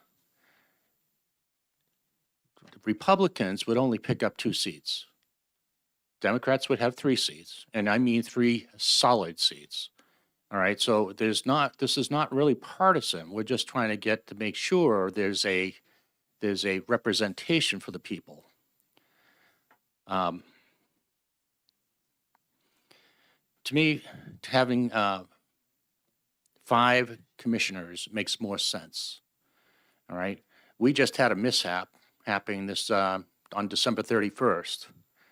That I don't know what it's going to cost us. I don't even know how many gallons of fuel oil was damaged and caused by the problem.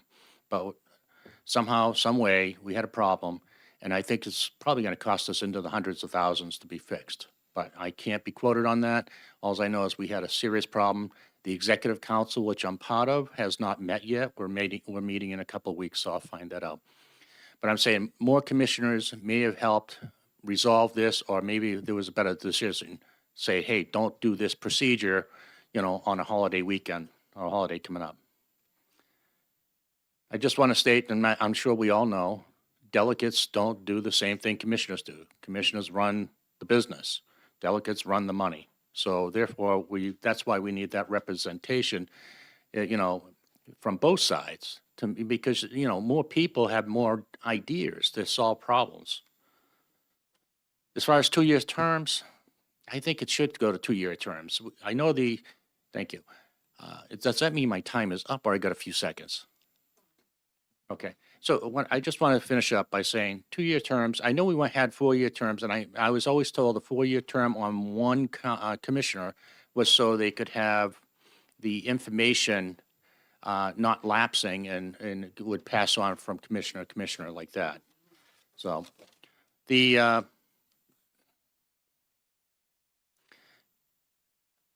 I just want to finish up by saying I really believe there is a clear problem to this. Absolutely a clear problem. And that's why we're trying to resolve it by this bill. Glad to take any questions. Questions for Representative Sellers? Seeing none, thank you. Thank you, members. So, is there anyone present who wishes to provide testimony on this bill who has not yet had the opportunity to do so? Seeing none, the chair will close the public hearing on House Bill 1693 FN.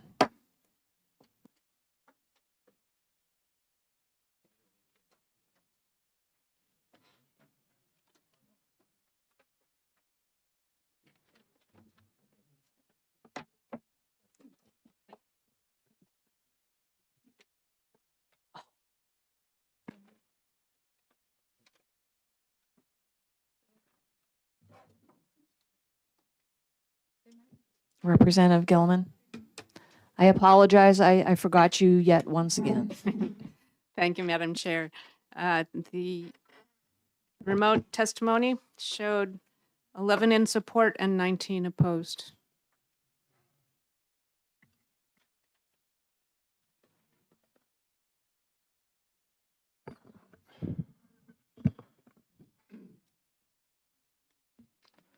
So for the people in the room, if you wish to speak to the next bill, please fill out a pink card and get the pink card to me by putting them on the clipboard, and Representative Walker will collect them. So I do have some pink cards here.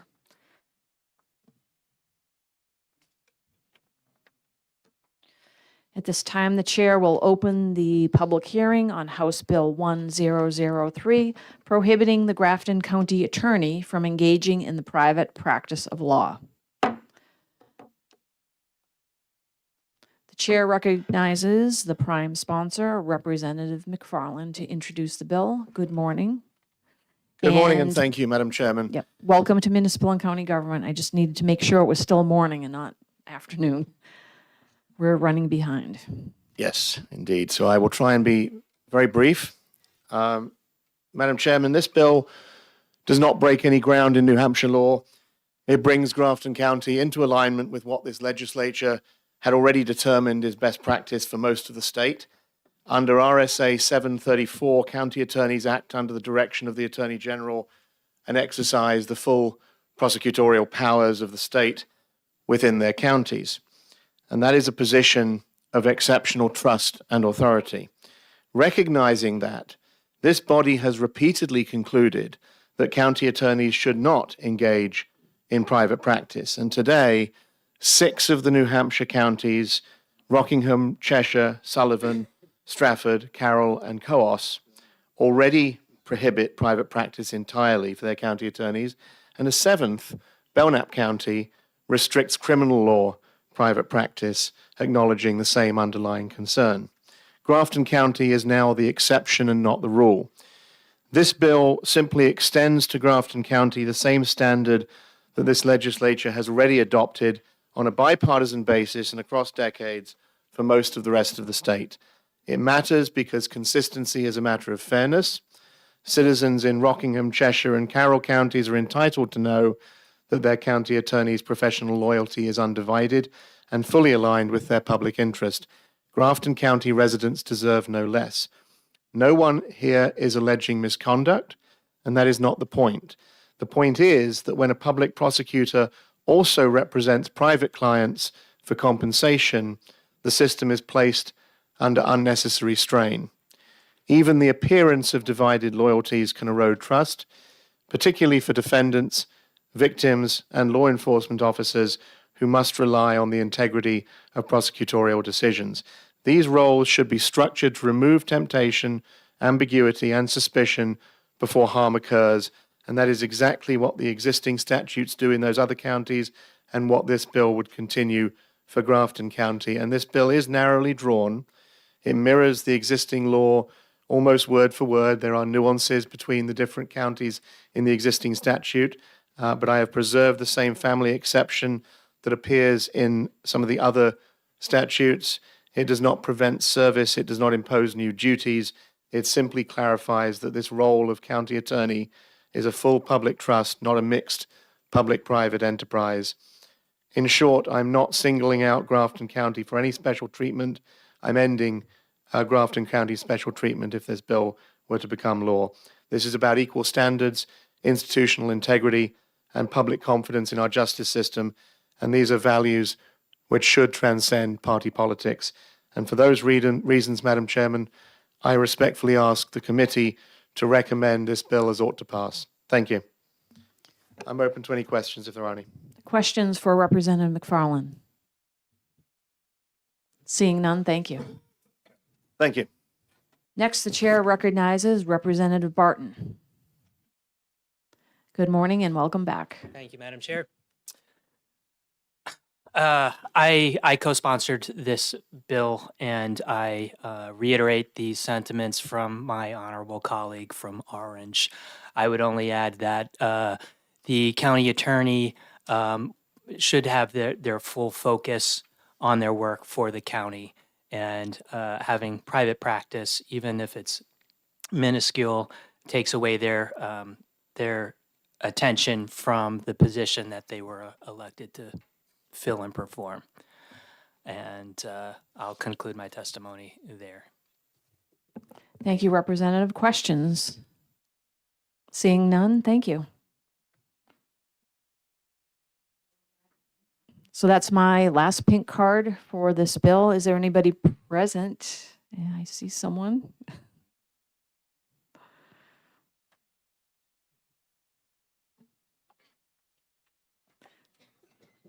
Thank you. The chair recognizes Mr. Bajelabrick. Thank you again, Madam Chair. Just quickly, I would agree with the statements that were all made previously. As someone who, when I was in law school, I worked in that county attorney's office for 5 months, I can tell you that the county attorney is a very busy job. It's something that needs your undivided attention to do properly.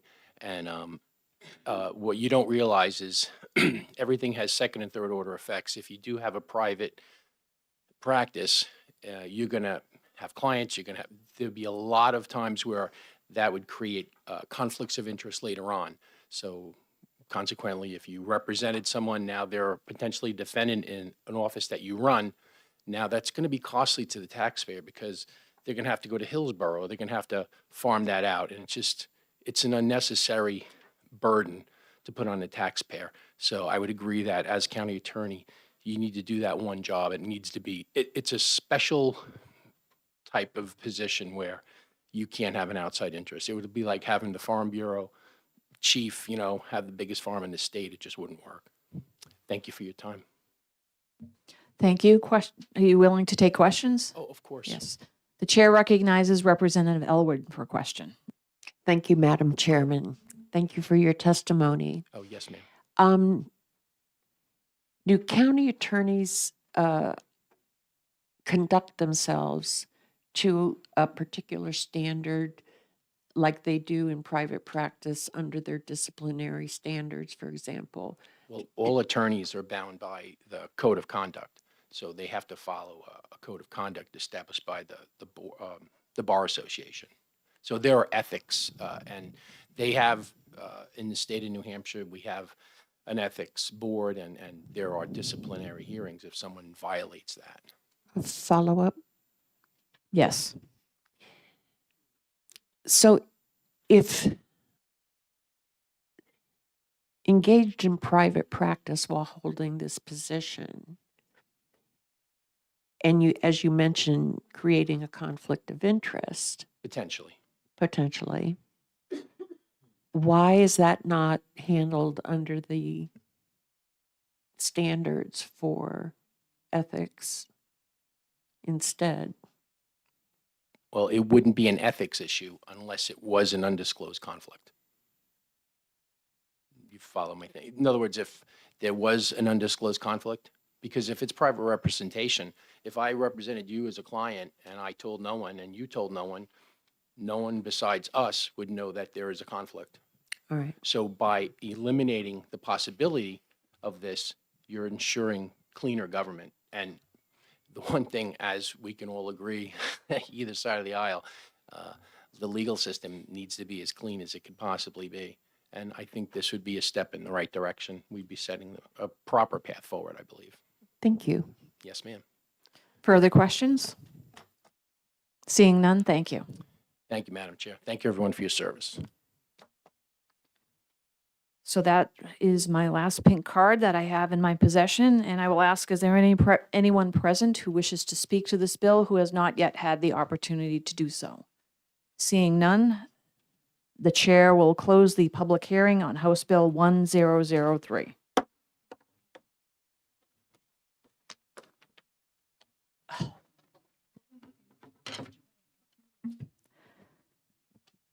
I forgot Representative Gilman once again. Thank you, Madam Chair. For the remote sign-in, there were 2 in support and 6 opposed. Thank you.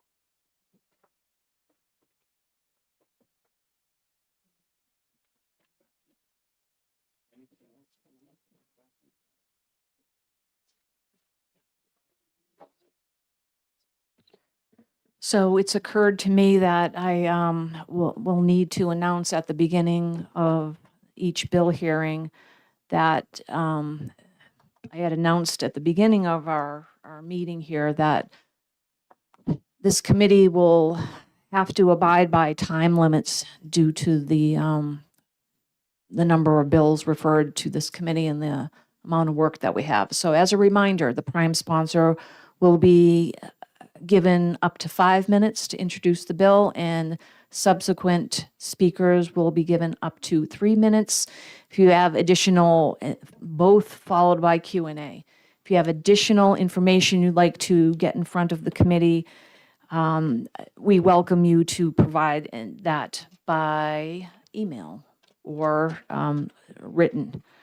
So at this time, the chair will open the public hearing on House Bill 1105, making the term of office for certain Belknap County elected officials 4 years. The chair recognizes Representative Trottier, the prime sponsor, to introduce his legislation.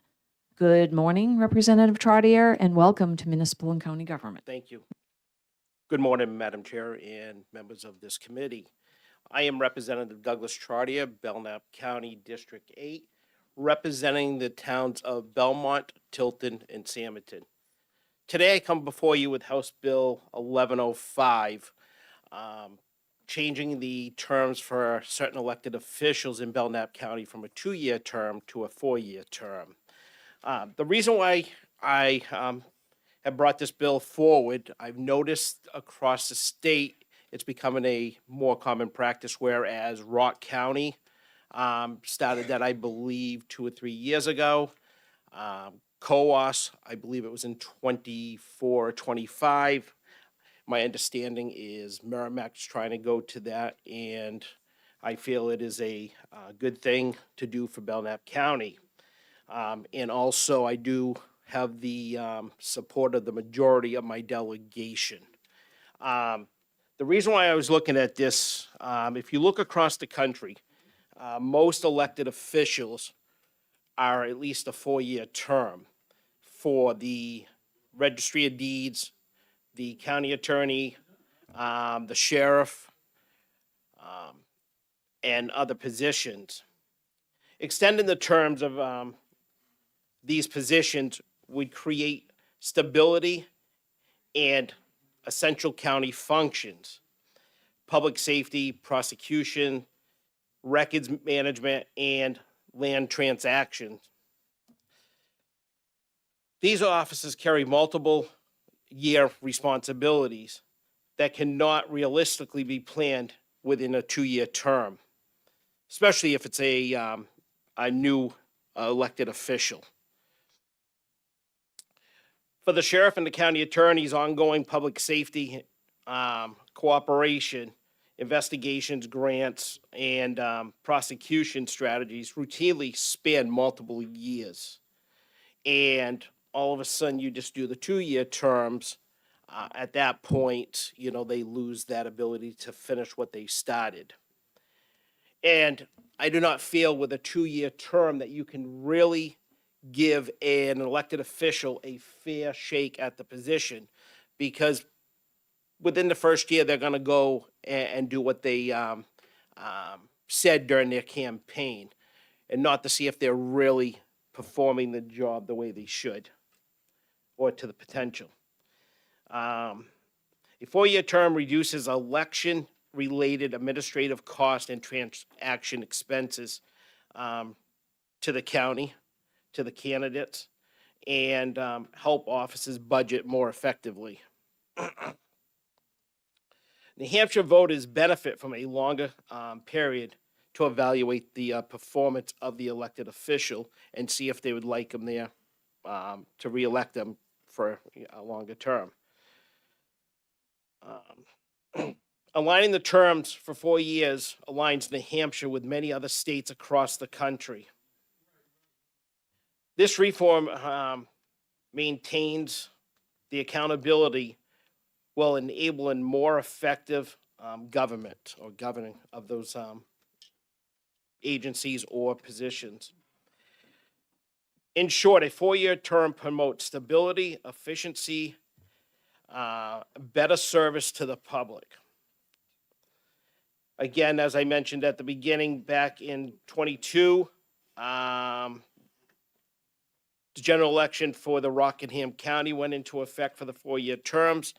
It seems that it's working very well there. And again, in 24,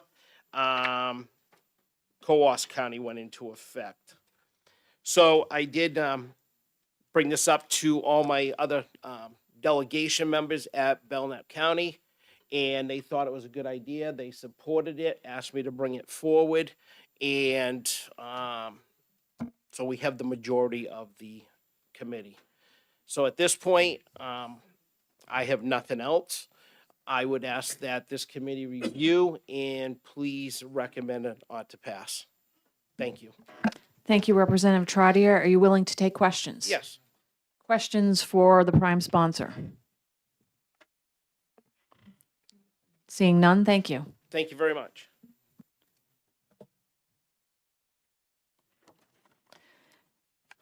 Next, the chair recognizes Representative C.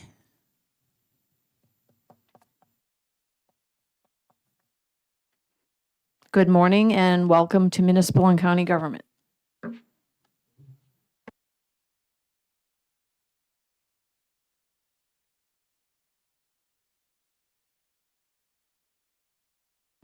Thank you, Madam Chair and members of the committee. I'm Representative Alvin C. of Merrimack County District 26, Loudon and 7 other towns. On this bill, while I find it acceptable, I would like to address 2 things. First, there is an anomaly in the text of the bill on line 6, towards the middle of the 2 words "and Belknap" are not in current RSA and not part of the bill, and therefore should not be there.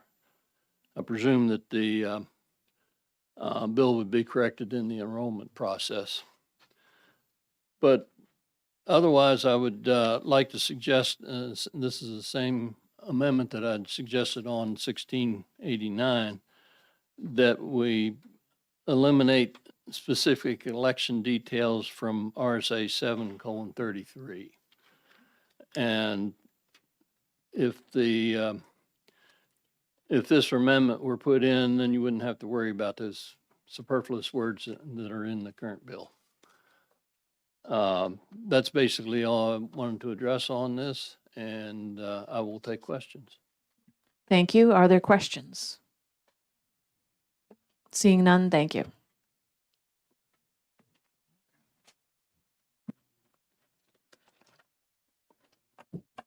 Next, the chair recognizes Representative Barton. Welcome back. Thank you, Madam Chair. Different bill, same argument. 4 terms lowers accountability. I am speaking for Grafton. I do understand that we have differences between our counties, and I do give respect to my colleagues over in Belknap, but statewide, traditionally, we have 2-year terms. If you get stuck with someone, that's bad. It's a reason to recall them. If you want to stay in for 4 years and learn the job, you should learn it in at least in the first year. But for county offices, they should be 2-year terms. 4-year terms, it's really kind of, again, a power grab from the people for those elected offices.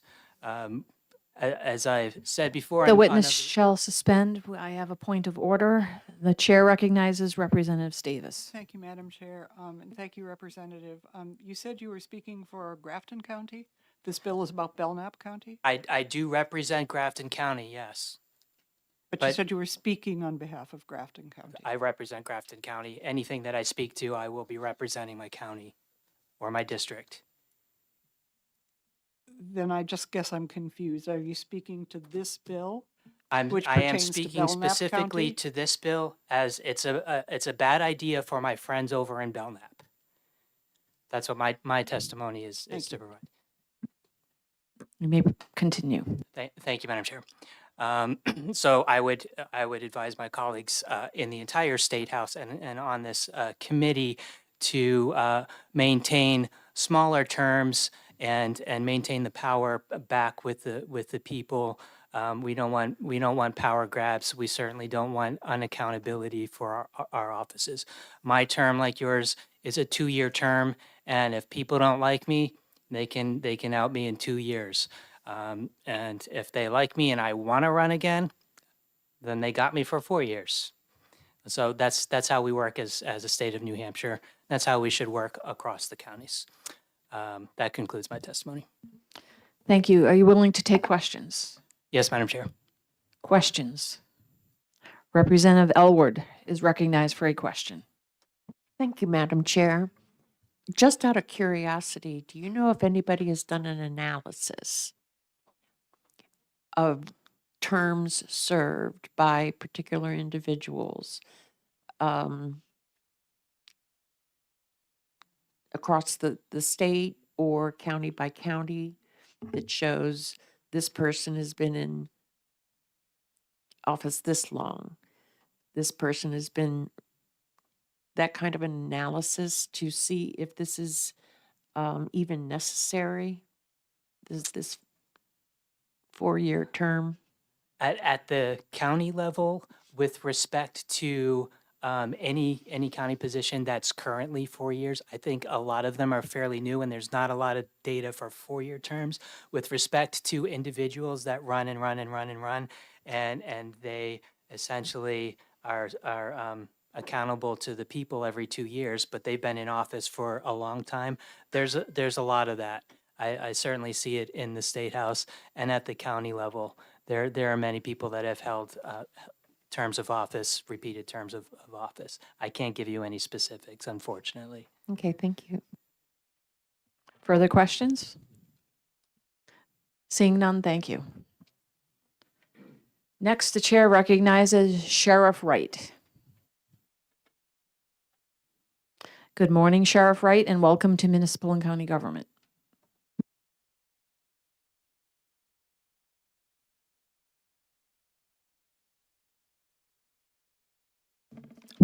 Good morning, Madam Chair, members of the committee. Thank you for this opportunity for me to testify in support of House Bill 1105. I am Sheriff Bill Wright. I represent my office in Belknap County, which is based out of Laconia. I am also a resident of the town of Belmont. Representative Trotia really hit on a lot of the points that I was going to hit on, but there were some things that I did want to talk about to you about changing this from a 2-year term to a 4-year term. I can tell you that I sit on many committees that are about public safety, and as I got into these committees, some of the things that I had to learn about how the committees work and what our rules and responsibilities are took a lot of time. So I am in my 3rd term, so I have had an opportunity to learn what I'm supposed to do and how I'm supposed to do it. I've also spent 20 years within the Office of Sheriff, so I had a good idea of how things worked. Now, I've worked for 3 other sheriffs throughout my career, and I can tell you 2 of them came from the outside that had no idea on what sheriffs do or how we do our business. With that, knowing and having conversations with those sheriffs, trying to learn my job as I went forward, I learned that it does take time to learn this job. In my particular case, I'm fortunate enough to be in my 3rd term, so I feel I'm very versed at what I do. I also know that every election cycle creates an anxiety within my organization as to will the sheriff be replaced? What is the political climate of of our community? And whether or not we're actually doing what we were elected in to do. So a 4-year term allows me to make changes within the organization that are long-lasting, that I need time to be able to show what we do. As our partners in Rockingham County and Coos County, they've been able to experience the longer terms to be able to implement these changes and do things that are better public safety. This bill does not take away voters' rights. We still have to get elected. We still have to do the appropriate job in order to continue in our jobs and continue to be elected. Now, I'm speaking on behalf of not only myself, but my county attorney and my registered deeds. I did not talk to probate. They too favor a 4-year term, and we sit on both sides of the aisle as it relates to our political affiliations. So this is bipartisan. This is a situation where we believe for us to be in our professional jobs, this is not a hobby and it's not a retirement job. We actually do this for a living. So our life does depend on this. This bill does not change the constitutionality of our offices that we represent. This is all about the terms and how often we're required to run and to campaign for the office. I can tell you 2-year terms is too short for a professional organization that I run because it seems like I'm always, and just like the county attorney and the register of deeds, we're always campaigning. And we want to be able to focus on what we're doing and run our organizations accordingly. When you hear the term recall in that type of language, we start looking at we can be recalled. Ultimately, at the ballot box, and we'd like to do every 4 years. So I hope that you will take the recommendations of those who are in favor of this passage and pass this with ought to pass. Thank you, Sheriff Wright. Are you willing to take questions? Yes, ma'am. Are there questions for the sheriff? Seeing none, thank you. Thank you. Next, the chair recognizes Mr. DeMeo.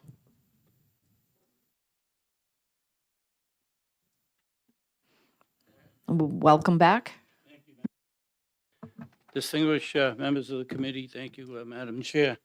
Again, I go back to what I said previously for the other bills, that our founding fathers expected us to have a citizen-led legislature. They were not in it for a lifetime service.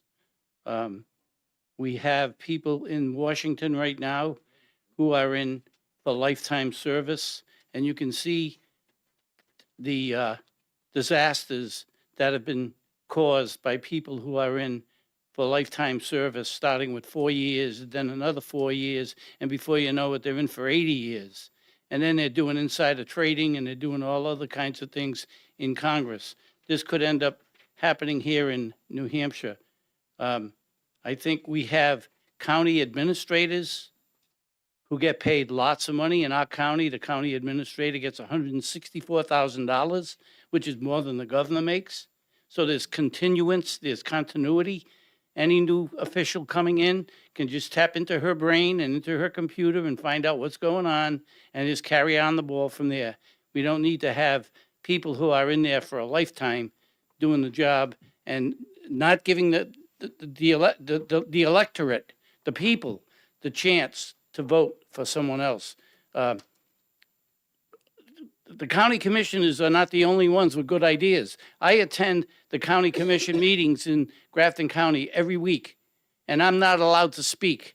All I get is three minutes for a comment. I cannot ask The anybody a question. witness shall suspend. That's you. not germane to the bill. Thank you, ma'am. Okay. Okay, I guess I'm done. If you have questions, I'll be happy to answer them. Other questions for Mr. DeMayo? Seeing none, thank you. Thank you, ma'am. Next, the chair calls Ms. Smith. Welcome back. Thank you, Chair and Committee. My name is Emily Smith. I do live in Grafton County. I used to live and teach and was an administrator down in the county for which we're discussing this bill, House Bill 1105. I taught actually at Paul Smith Elementary School in Franklin for 9 years. It was wonderful, actually. It was one of the best places that I taught. The dynamics, the needs of that county down there and over in Tilton and San Brenton are totally different than where I live now. However, I can tell you that when I did live there, I lived in Northfield, and you need to have an active voice and be able to vote for who is going to represent you.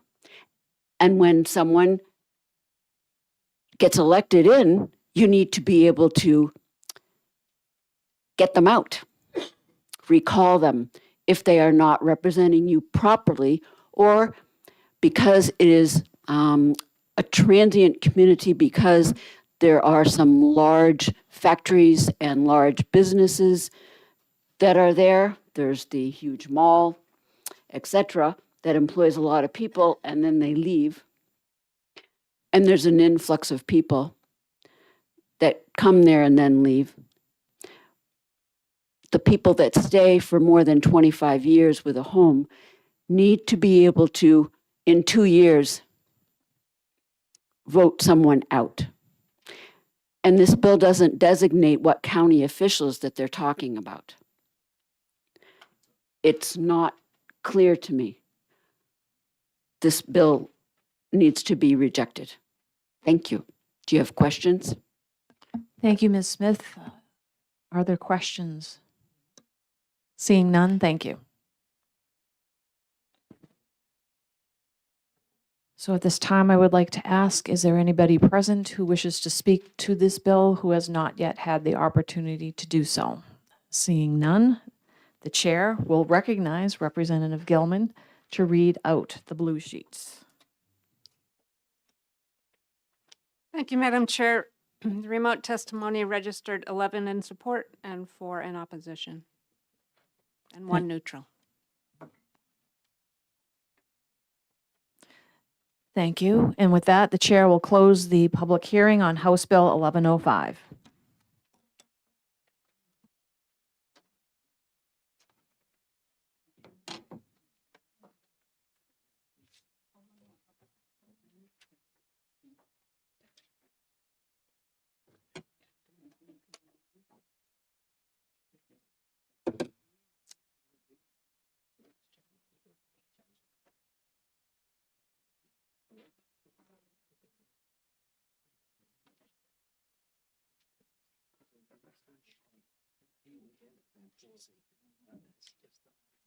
Oh, the copy that was over here didn't designate.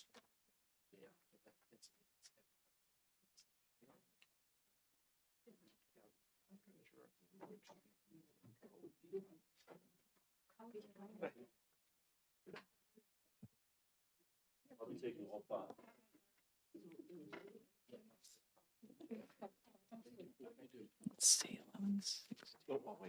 So next up, we have House Bill 1160. So at this time, I will open the public hearing on House Bill 1160 relative to the County State Finance Commission.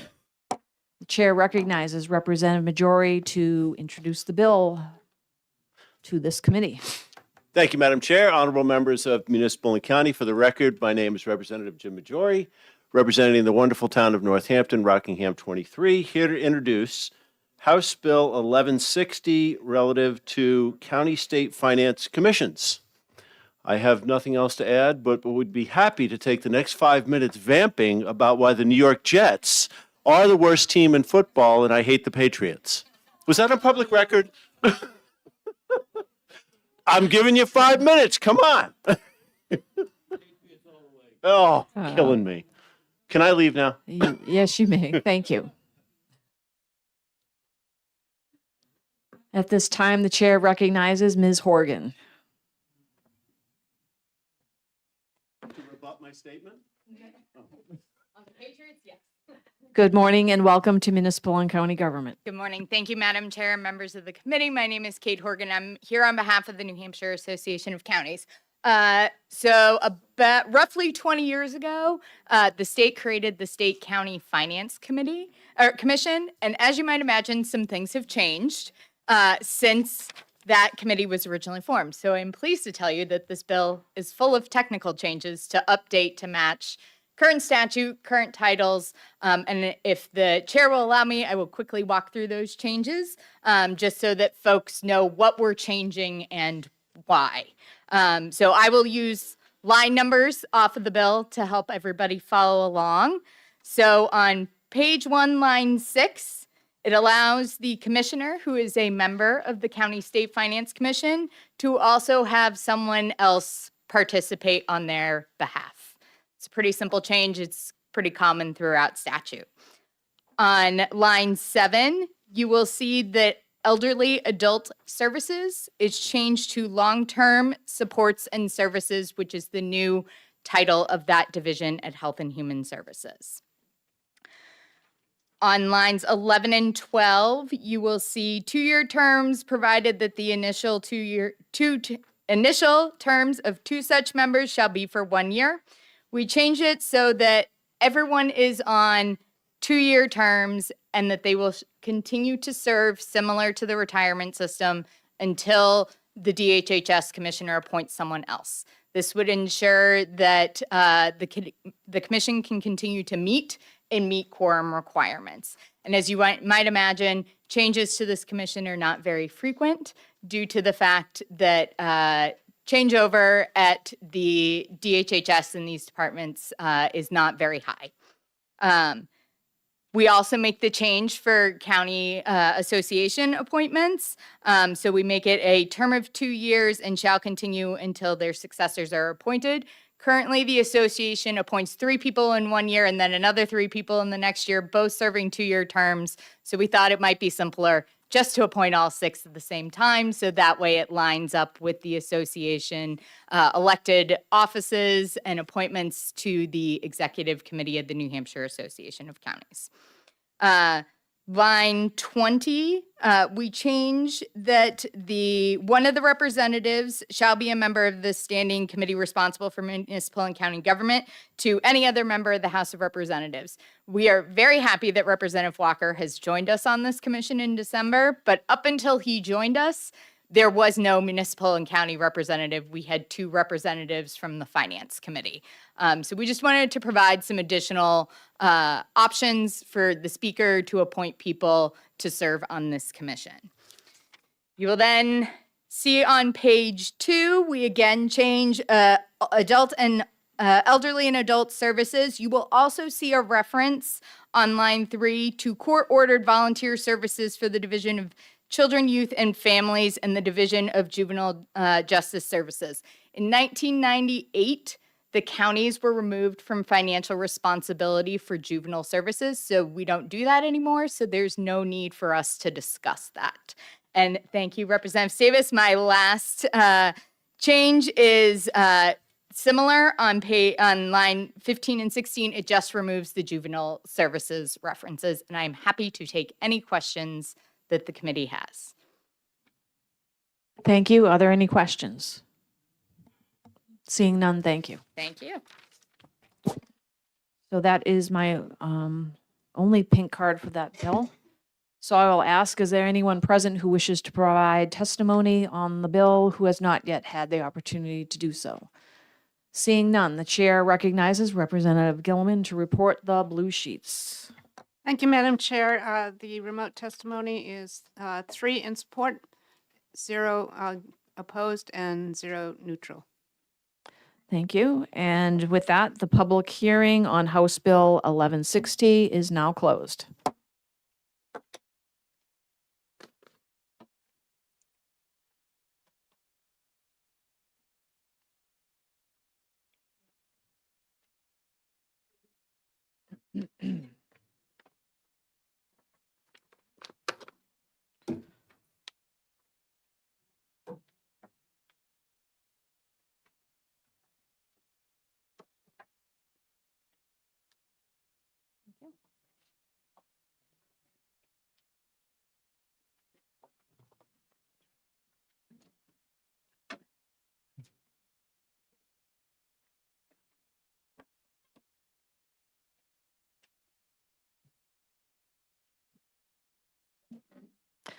At this time, the chair will open the public hearing on House Bill 1242, requiring county convention budget estimates to delineate between funding used for operations of county government and funding used for other state or federal government purposes.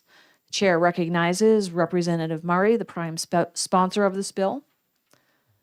Good afternoon and welcome to Municipal and County Government. I apologize for being behind schedule. Thank you for your patience. Absolutely no worries. Thank you, Madam Chair, and thank you, members of the committee.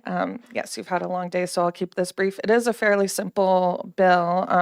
The only intention is for when the county budgets are being drafted to delineate between the regular county activities that are taking place and then any supplemental activities that are either in service of different state or federal programs to ensure that when the delegation is voting on these budgets, we have a full understanding of the scope of where the funding is going and also how it may impact our taxpayers based on whether we're getting money from the feds or state to do these extra programs. Thank you. Are you willing to take questions? Absolutely. Questions for Representative Murray? Okay, I have a quick question. So my question would be, is this what you're asking to do in this bill? Can this already be done voluntarily? It can be done voluntarily. So it was done with the ARPA funds, for example. In some counties, they did a really great job of delineating between the funds having separate accounts, showing very clearly where the revenue was coming from, but it's not done consistently across counties and programs. So the idea is just to standardize that. Thank you. Further questions? Seeing none, thank you. Thank you. Next, the chair recognizes Representative Murray. Good afternoon and welcome to Municipal and County Government. Thank you. And for the record, I'm the Megan variety of the Murrays. Thank you for having me, Madam Chair. For the record, I represent Hillsborough District 37, that's Amherst and Milford. And yes, I'm here in support of the bill as well. I am extremely proud to be the county delegation chair. And one of the things that I think is really awesome is that we have an opportunity to let our constituents and our taxpayers know all the great things that the county is doing. And whether it's UNH cooperative extension items or it's things related to opioid abatement programs or things like that, I would really support this wholeheartedly to see that expansion when we are looking at proposed budgets. Thank you. Are you willing to take questions? Sure. Questions for Representative Megan Murray? Seeing, Sure. oh, I'm sorry, Representative Davis. Thank you, Madam Chair. Thank you for taking my question. Is it the case that when the state through counties receives federal funding, that it often falls to the voters in that county to advise the delegation and the executive committee on what they would like to see done with that funding? And would passage of the bill make that a smoother process? So I think it would. There are other instances in which, for example, there are programs that in part already do require some of this to be separate when federal money is coming into a political subdivision. So it's just, again, like Representative Ali Murray said, streamlining that process so that folks have that clarity in statute. Further questions?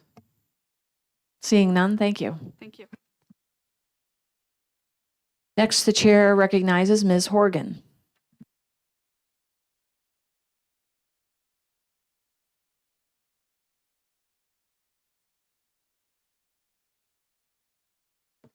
Thank you, Madam Chair, members of the committee. My name is Kate Horgan, representing the New Hampshire Association of Counties. The association is opposed to this bill, but purely on a technical issue. Not all counties are on calendar years. 6 of the 10 counties are actually on fiscal years. So this would result in them reporting in the middle of their budget cycles. I did have a quick conversation with Representative Megan Murray, and we're happy to work with her to get some language that would work for all budgets and whatever form that they come in. And I'm happy to take any questions.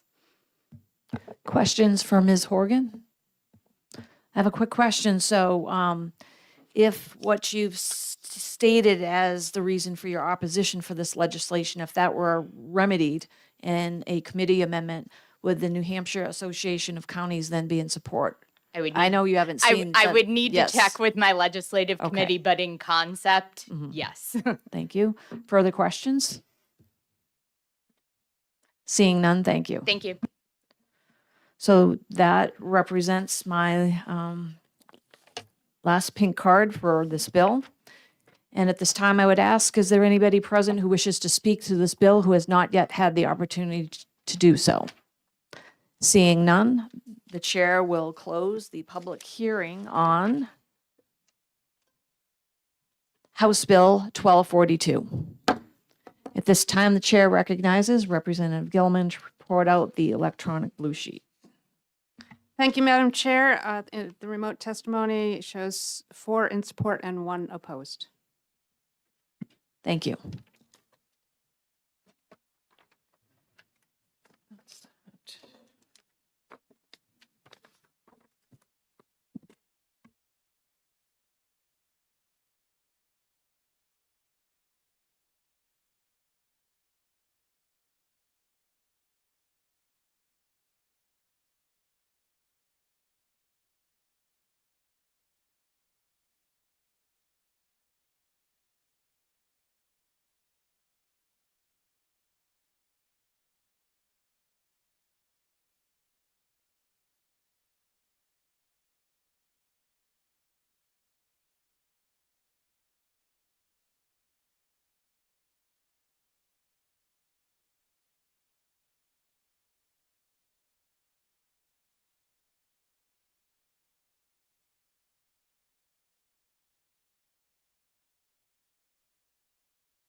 At this time, the chair will open the public hearing on House Bill 1518, permitting remote participation at county delegation meetings. And the chair recognizes the prime sponsor of this legislation, Representative Damon, to introduce her bill. Good afternoon and welcome to Municipal and County Government. Thank you, Madam Chair. Thank you, committee members. For the record, I'm State Representative Hope Damon. I serve Sullivan District 8, the 9 communities of Ackworth, Langdon, Leominster, Goshen, Washington, Springfield, Sunapee, my hometown of Croydon, and the city of Claremont. It's lovely there. HB 1518 has the simple purpose of requiring county delegates to be able to participate in county delegation meetings remotely when it is not reasonably practical to attend in person. The remote delegate must be audible in the posted meeting place. Just audible, it's not a Zoom screen request in this bill, just verbal. Any others present with the person participating remotely would need to be publicly identified.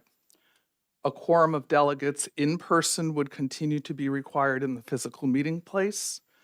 All votes would be taken by roll call. The reason for this legislation is to assure that we have as complete participation as possible in county governance. Situations such as delegate illness, the need to care for a family member, a delegate located temporarily at too far a distance to physically attend the meeting in person, weather emergencies in which conditions can be varied throughout our widespread counties, business or education travel would no longer prohibit fulfilling our responsibilities as delegates. And I will say, I think this is particularly important in counties like my own, Sullivan County, where we only have 13 delegates. So if someone is not able to be physically present but could be participating remotely, it is a significant absent voice in terms of experience and perspective to not hear from that person. Currently, Belknap, Carroll, Cheshire, Coos, Grafton, Merrimack, and Stratford counties all successfully allow remote participation. That leaves only Hillsborough, Rockingham, and Sullivan not providing this approach. Rockingham did utilize remote participation during the pandemic, but does not currently. And as I noted, in counties with a small number of delegates, the absence of one individual can make a significant loss of input. Minimal technology is needed for this to work, as it is, as I stated, only audible participation. Literally, all you need is a cell phone on speaker, or a landline, or an owl, and it will work. It is being utilized in these other counties. It's also being used in Sullivan County for county commission meetings regularly. There's a lot of precedent for this process. The bill does not have a fiscal note because there's not really any cost involved to it. And I would emphasize and ask you to note, there is nothing in this proposed legislation that requires access to remote participation by the general public. That is a separate topic or agenda for another day, perhaps. This is solely to facilitate delegate participation. So I respectfully ask the committee to recognize that this is a simple and appropriate approach that reflects the capacity of our times, and it makes sense to achieve the most participation in county government, the most representation for all of our constituents by all of their delegates as we reasonably can. Thank you for your consideration, and I'm happy to answer questions if I can. Thank you. Questions for Representative Damon? Representative Walker is recognized. Yes, thank you, Madam Chair. The rules of 91A govern remote meetings, like you stated before, that you have to announce who's in the room. But one of the rules is you have to have a viable reason to be remote. Not that it's inconvenient. You have to be sick or on a trip or whatever, and the chair of that committee would hold you to that. I'm just saying, as long as those 91As adhered to, I don't think there's a problem, but not just because you don't want to go and it's of convenience. I would concur with everything that you said. Thank you for your statement or question. 91A is referenced twice in the text of the bill, so that is certainly fully respected and honored. The way the language is written, it says, I'm sorry, let me just get it exactly right. When it is not reasonably practical to attend in person.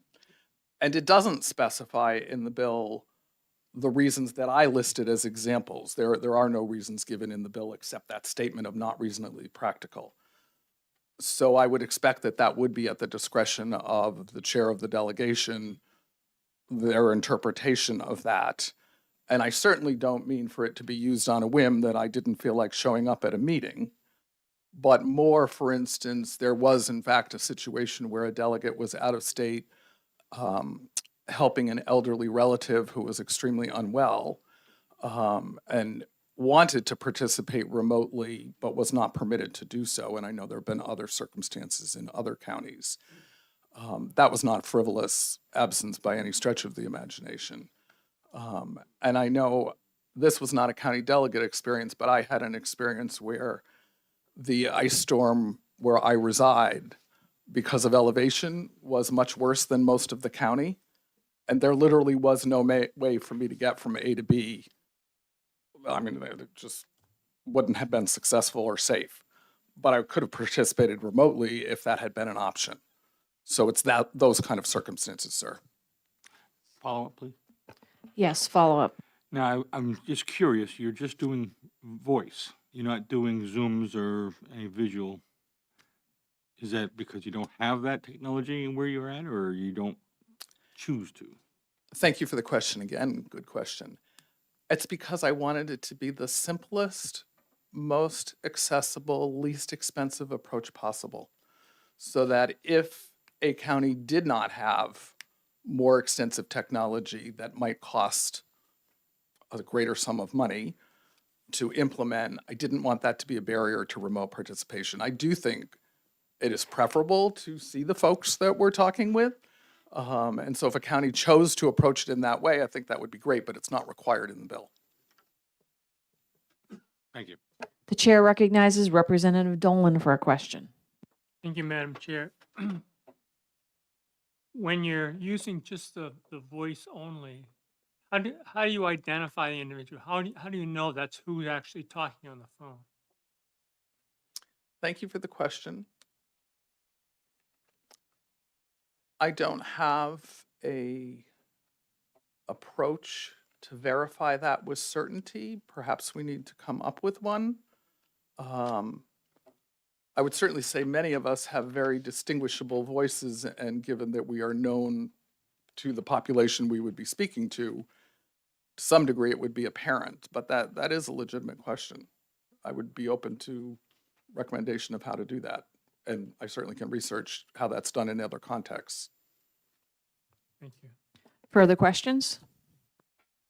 Representative Franz is recognized for a question. Thank you, Madam Chair. Thank you for your testimony, Representative. You mentioned, I think I heard in your opening statement, that it would include voting as well. So then I would think you'd have to have some sort of visual. I wouldn't think it was very good to just have a voice vote without seeing that person.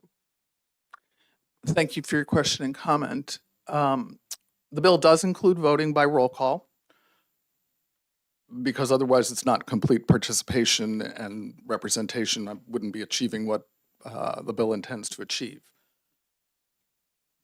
To be honest, and I'm wincing that I don't know this, I'm not sure in the 7 counties that currently have remote participation, if any of them are only audible.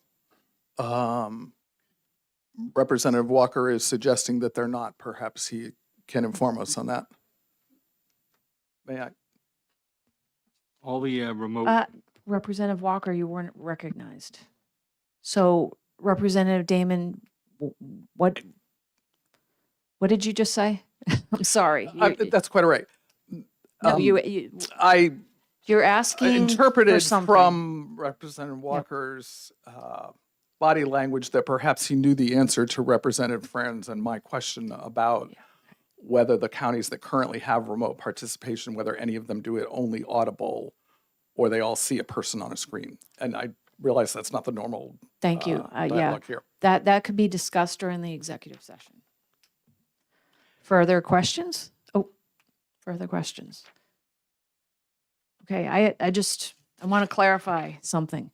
So is it true that under RSA 91A that remote participation for county delegations is currently permissible? Yes, it says may. Correct. This is shall. So your bill is requiring remote participation by audio only. That is correct.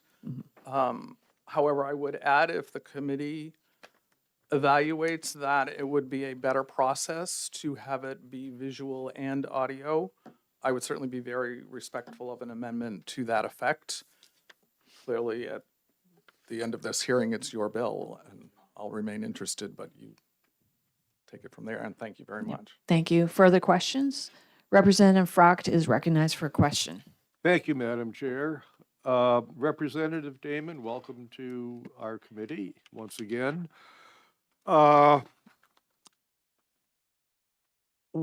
would you want the county delegation to require remote participation, whereas every other public body, it's not required?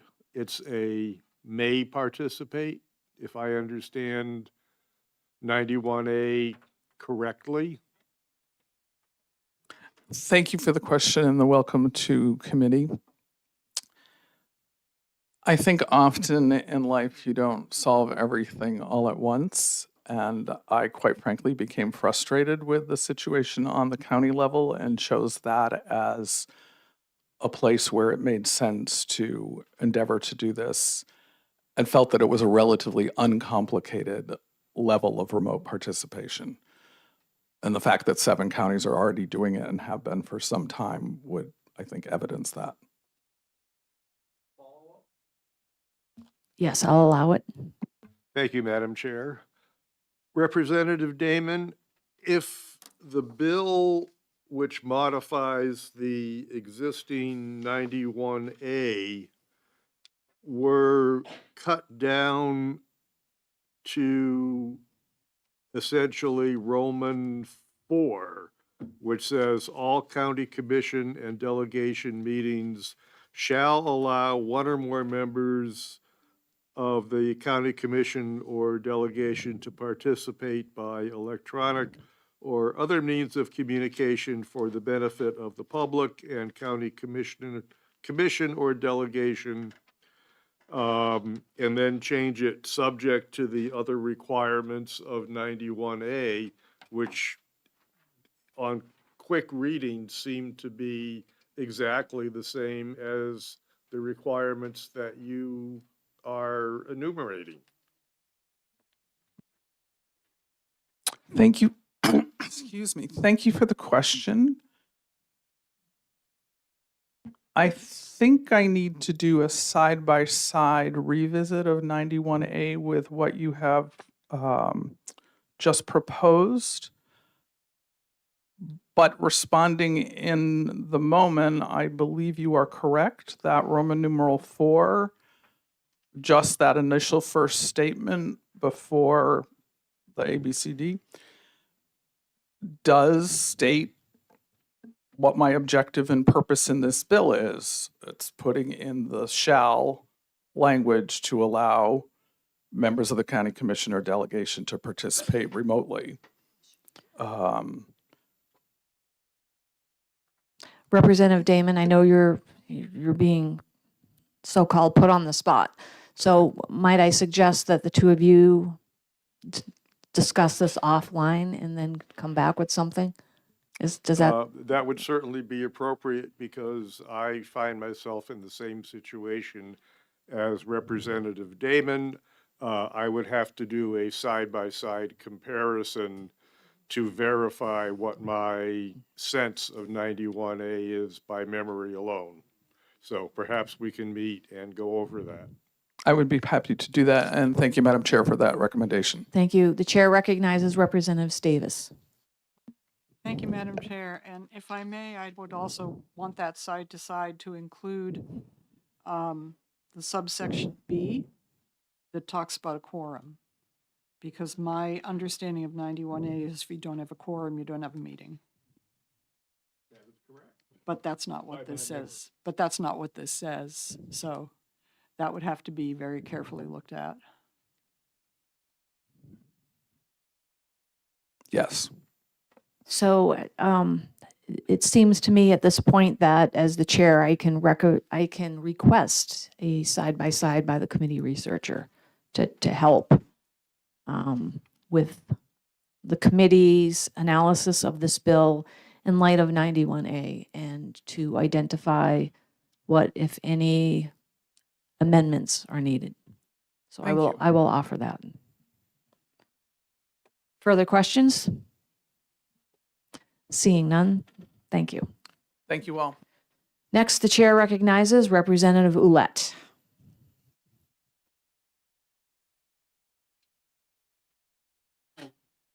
Good afternoon, Representative Ouellette. Welcome to Municipal and County Government.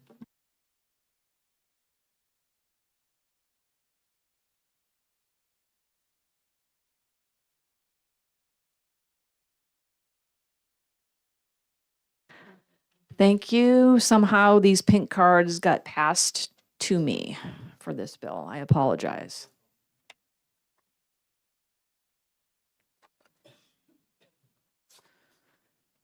Okay, at this time, the chair recognizes Ms. Lucas.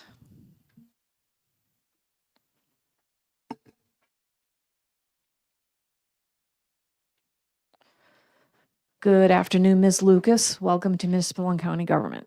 Oh, it looks like you're a representative. Yes, I am. Okay, I didn't realize that. I apologize. Thank you. And good morning, Madam Chair, or afternoon, and committee members. I thank you for the opportunity to testify in support of HB 1518, which I co-sponsor. For the record, I'm Janet Lucas, Grafton County District 7 representing Campton, and a Patriots fan. New Hampshire is the land of unpredictable and sometimes severe weather. It is important in these situations to provide online meeting options to the county delegations. In the event of additional emergencies, including unexpected power outages, HVAC breakdowns, loss of elevator service, plumbing breakdowns, and flooding, and even breakdowns of state and/or federal processes, the county delegations need the option to meet remotely to carry on the government and business of the counties. Our Grafton County delegates have the option of attending meetings remotely to participate in discussion, make statements, and ask questions. HB 1518, an act permitting remote participation at county delegation meetings, is beneficial to county citizens, ensuring their representation in the event of an emergency.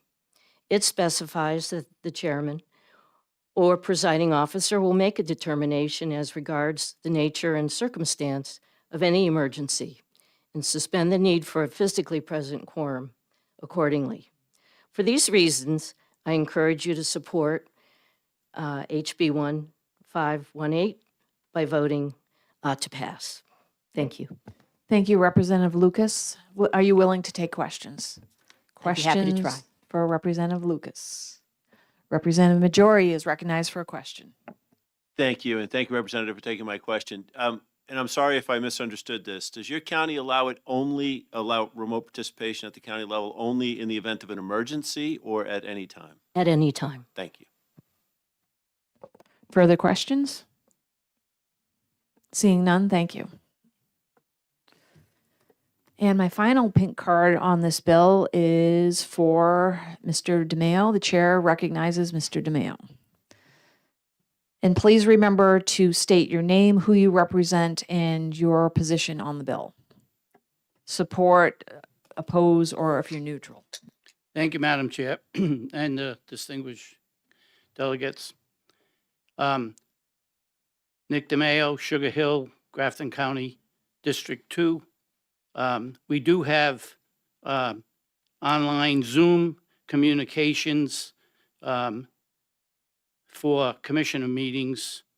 I think we also have them for delegation meetings. I hate to get into a negative thing, but I have to say that back on, I think it was April 22nd, 2024, the chair of the commission cut off all Zoom communications for 17 weeks. And during those 17 weeks, I lost 3 minutes of comments. I have no opportunity to ask any questions. I think I'm just as smart with a master's degree and a CAGS, which makes me half of a doctorate's degree, to ask questions and to participate in county government. The commissioners don't have all the answers. Regular people in the county should be able to ask a question and maybe give input as to what's going on in the county. And I am never allowed to ask any questions. I am only allowed to make comments. Sometimes I'm cut off short. I attend these meetings every week. I spend 3 hours every Tuesday morning from the time they come on until the time they leave, taking notes. And I just think that if this bill is passed, it should be with the stipulation that county delegates and commissioners and anybody who visits the county meeting should speak with public speaking skills. They should enunciate their words. They should not mumble. They should not make side comments to one another where we, the public, cannot understand what they're saying. And I think we should take more of a public participation in open government, which we are not being afforded right now in Grafton County. Thank you. Does anybody have a question? I'd be happy to answer any question. Thank you. Questions for Mr. DeMaio? Seeing none, thank you. Thank you, ma'am. So that is my last pink card for that bill. I would ask, is there anybody present who wishes to provide testimony for this bill who hasn't had the opportunity to do so? Could you raise your hand? Seeing none, the chair recognizes Representative Gilman to report on the electronic blue sheets. Thank you, Madam Chair. The record shows 14 in support and 2 in opposition, but I will note that one of the support recommendations was listed as opposed, but the text message was in support. So that's why it's 14-2 instead of 13-3. Thank you. Does that make sense? No. Somebody clicked the wrong button, basically.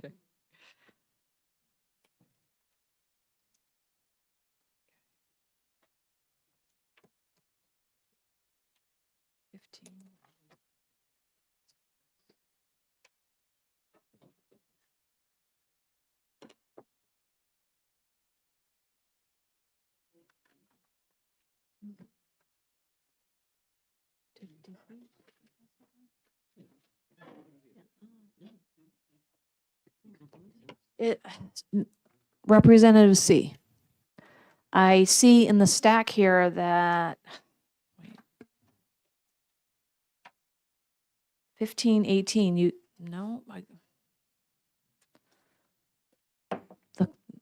the pink cards are getting mixed up yet once again. I apologize. Yep.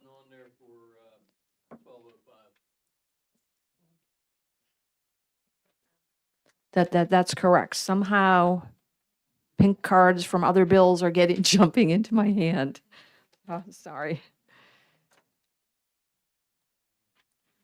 So, and with that, I will close the public hearing on House Bill 1518.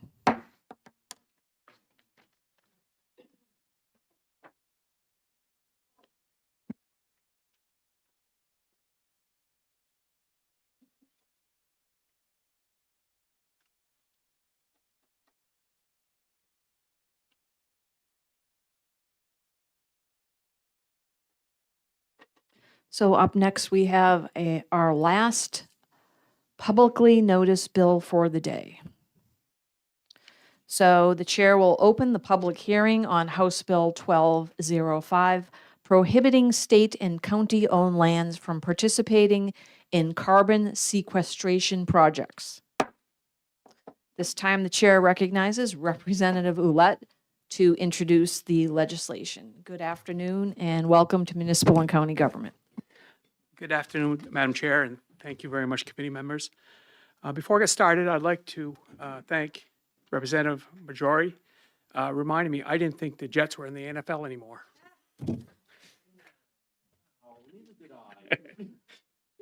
So I'll be very brief today. Representative Davis is the prime sponsor. He's out of the area, so he asked me to fill in. HB 1205 is a very simple and straightforward bill. It prohibits carbon sequestration programs on state and county lands. These properties were purchased with taxpayer money for traditional uses, which include logging, which helps stabilize the timber supply, recreation, and overall economic development. Much of the state and county lands do not qualify for sequestration projects anyway, because the timber is either inaccessible or will never be cut, like what we see in Franconia State Park. Property that has been recently cut also would not qualify for a sequestration program. The Coas County delegation and Coas County commissioners unanimously support this bill, as well as the New Hampshire Association of Counties.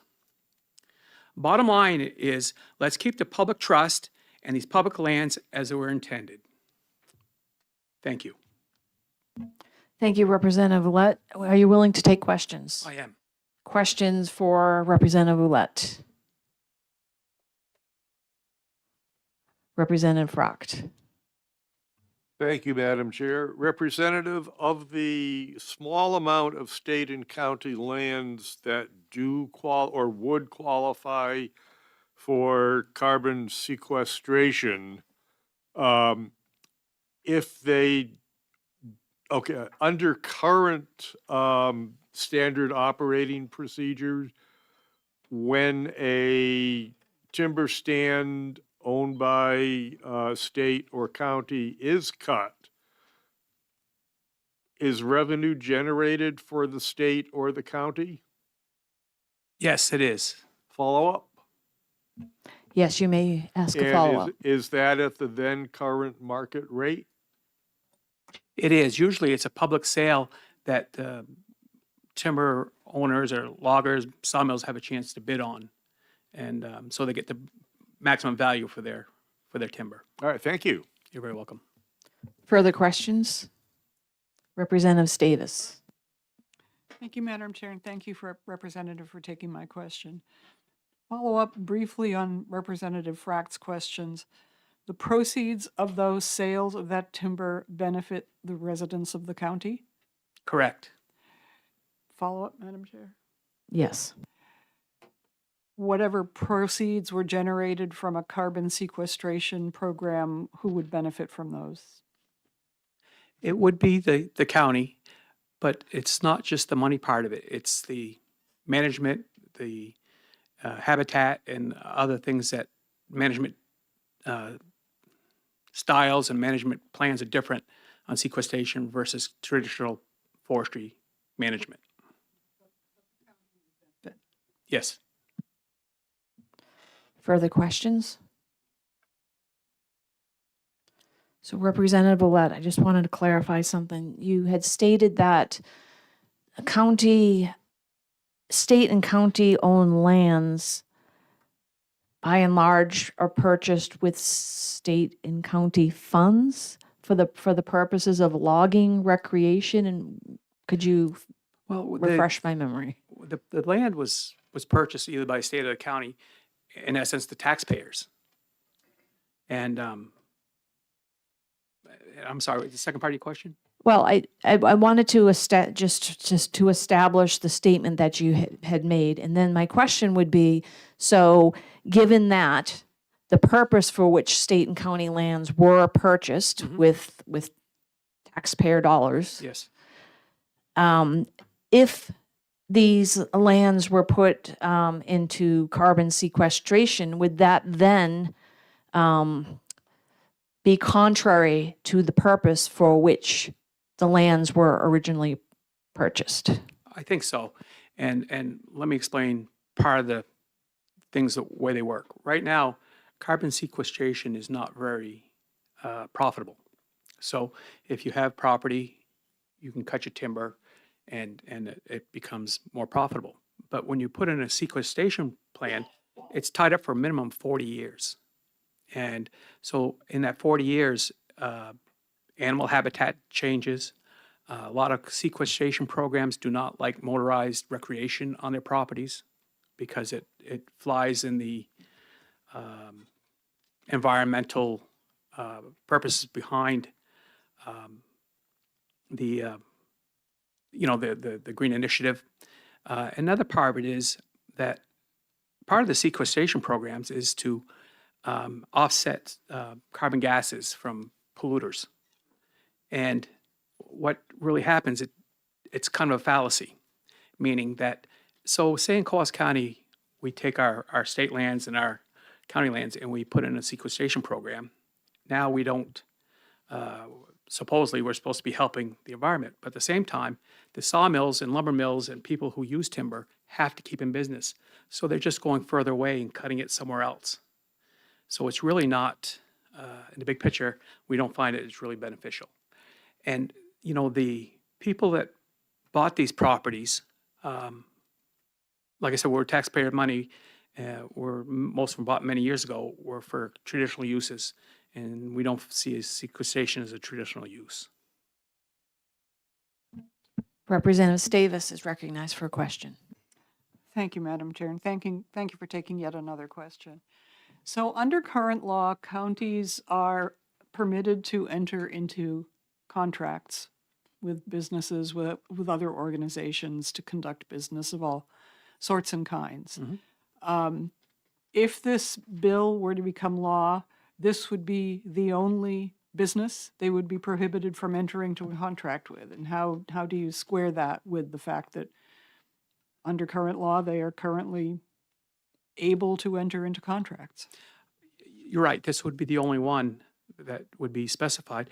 And the way I justify it is that by entering a sequestration program, we're breaking the public trust, because when we bought that land as taxpayers with certain expectations of what it was going to be used for, and tying it up and putting a sequestration and not managing it for conventional needs is, I feel, is a break in trust.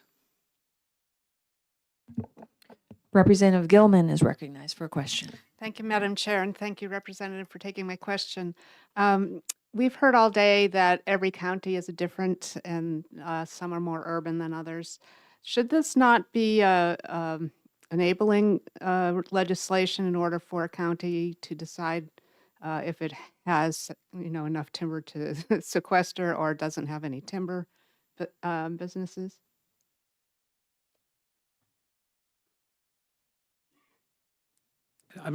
Could you repeat your question? I'm not sure I understood. Well, basically, it is, should this be enabling legislation because every county has a different makeup? Representative, before you answer the question, Representative Gilman, he may not understand what enabling means. Could you just quickly explain what that means and quickly how that would, Sure, thank you. work? Thank you, Madam Chair. In the bill as proposed, it prohibits any county, it stops any county from entering a sequestration contract. What I'm asking is, can we do the opposite and let a county choose whether or not to enter in, they can enter into, or let the voters choose? I think if a county wanted to do that, let them bring some legislation in. But, when state property and state lands and some county lands, are purchased with taxpayers' money from around the state, then in my mind, no. Okay, thank you. You're welcome. Further questions? Seeing none, thank you. Thank you very much. Next, the chair recognizes Representative C.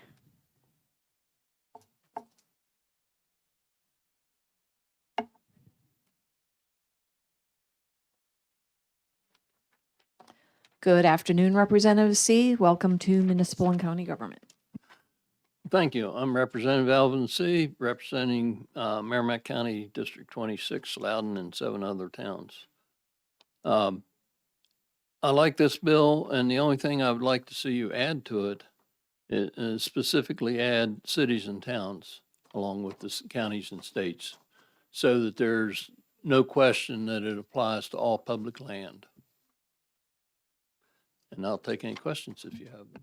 Questions for Representative C? Seeing none, thank you. Next, the chair recognizes Mr. Cropsey. Oh, Roberta. I thought it was Robert A. Cropsey. I'm sorry. Ms. Cropsey.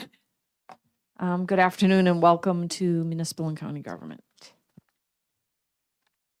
I've never done this before, but I feel I'm pretty passionate about this topic, and I'm here to support this bill. As a private landowner in Belknap County, my husband and I, over the course of 30 years, by buying adjacent parcels, we now own about 100 acres that we manage as a timber lot. But I want to tell you what's happened because of that. When we got this land, nothing was being done with it. It was a mess. And we had to bring it back. We had to bring the forest back. We had to do a lot of work on it. So I'm going to start reading my statement because I don't want to get derailed in what I have to say. I'm here to strongly support House Bill 1205 because I firmly believe state and county-owned lands, which include forests and state parks, should be prohibited from participating in carbon sequestration projects. My husband and I own 100 acres of forest straddling Tilton and Samerton. Think of it as the private micro version of a state or county park. We manage it for wildlife, forest health, species diversity, sustainability, habitat, and recreation. Every 10 years or so, we do a selective cut after a forester has identified the trees to take out as timber. By managing the woods this way, we have a healthy forest with young and old-growth trees and shrubs, and full or part-time residents, including beaver, porcupines, bats, foxes, voles, deer, bobcats, coyotes, bear, hawks, owls, ruffed grouse, woodcock, and songbirds. And this is 10 minutes from exit 20 on I-93. We have healthy stands of American chestnut trees, which are vulnerable to disease and increasingly rare. We have a stream, small ponds, and pockets of wetlands. We use it for recreation year-round, including hunting, hiking, snowshoeing, birdwatching, and cross-country skiing. A healthy forest is not managed to promote old-growth trees, which is the practice and goal of the carbon credit industry. Old-growth trees in our region and typically wet climate are prone to mold, rot, and disease. I know firsthand because my land borders old-growth woods. It's dark, there are no sounds, the bark on the trees is black and spongy, there's no food or brush for small animals or birds to live in or build nests. Nothing chooses to live there. It's not a fate I'd want for state or county-owned land. If it were in a dry climate, it probably would be tinder for wildfires. Here are my reasons for strongly supporting this bill. State and county-owned land should not be managed for maximum carbon credit sequestration, which is accomplished by favoring old-growth forest and delaying or restricting a responsible selective cutting, and certainly not to offset pollution that New Hampshire did not cause. Timber harvests, rather than carbon sequestration projects, are a safe and sustainable way. Ms. Cropsey, for public input, other than the prime, we have a 3-minute. I'm sorry. Could you provide do you have copies I do. for I us? only have 3 though. Okay, so we can get, I can be responsible to get copies for each committee member, if you pass that along. All right. Is it possible to speak at the end if No. I just have other reasons that Could are you important? could you just summarize the 2 sentences very quickly, and we will get copies of your testimony so that we could I read have a it. problem with the land being tied up for decades, frequently for 100 years, and I think that people operate under the false assumption that it's a preferential way to manage the forest, keep it healthy, or prevent development. That's it. Thank you. Are you willing to take questions? That's okay. You don't need to. Or do you want it to, were you willing to field a question? Okay. Yes. Are there questions for Ms. Cropsey? Okay, seeing none, you're off the hook.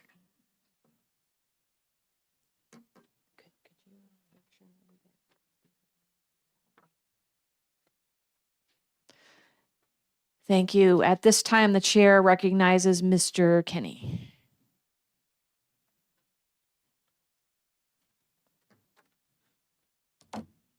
Good afternoon and welcome to Municipal and County Government. Thank you, Madam Chairman.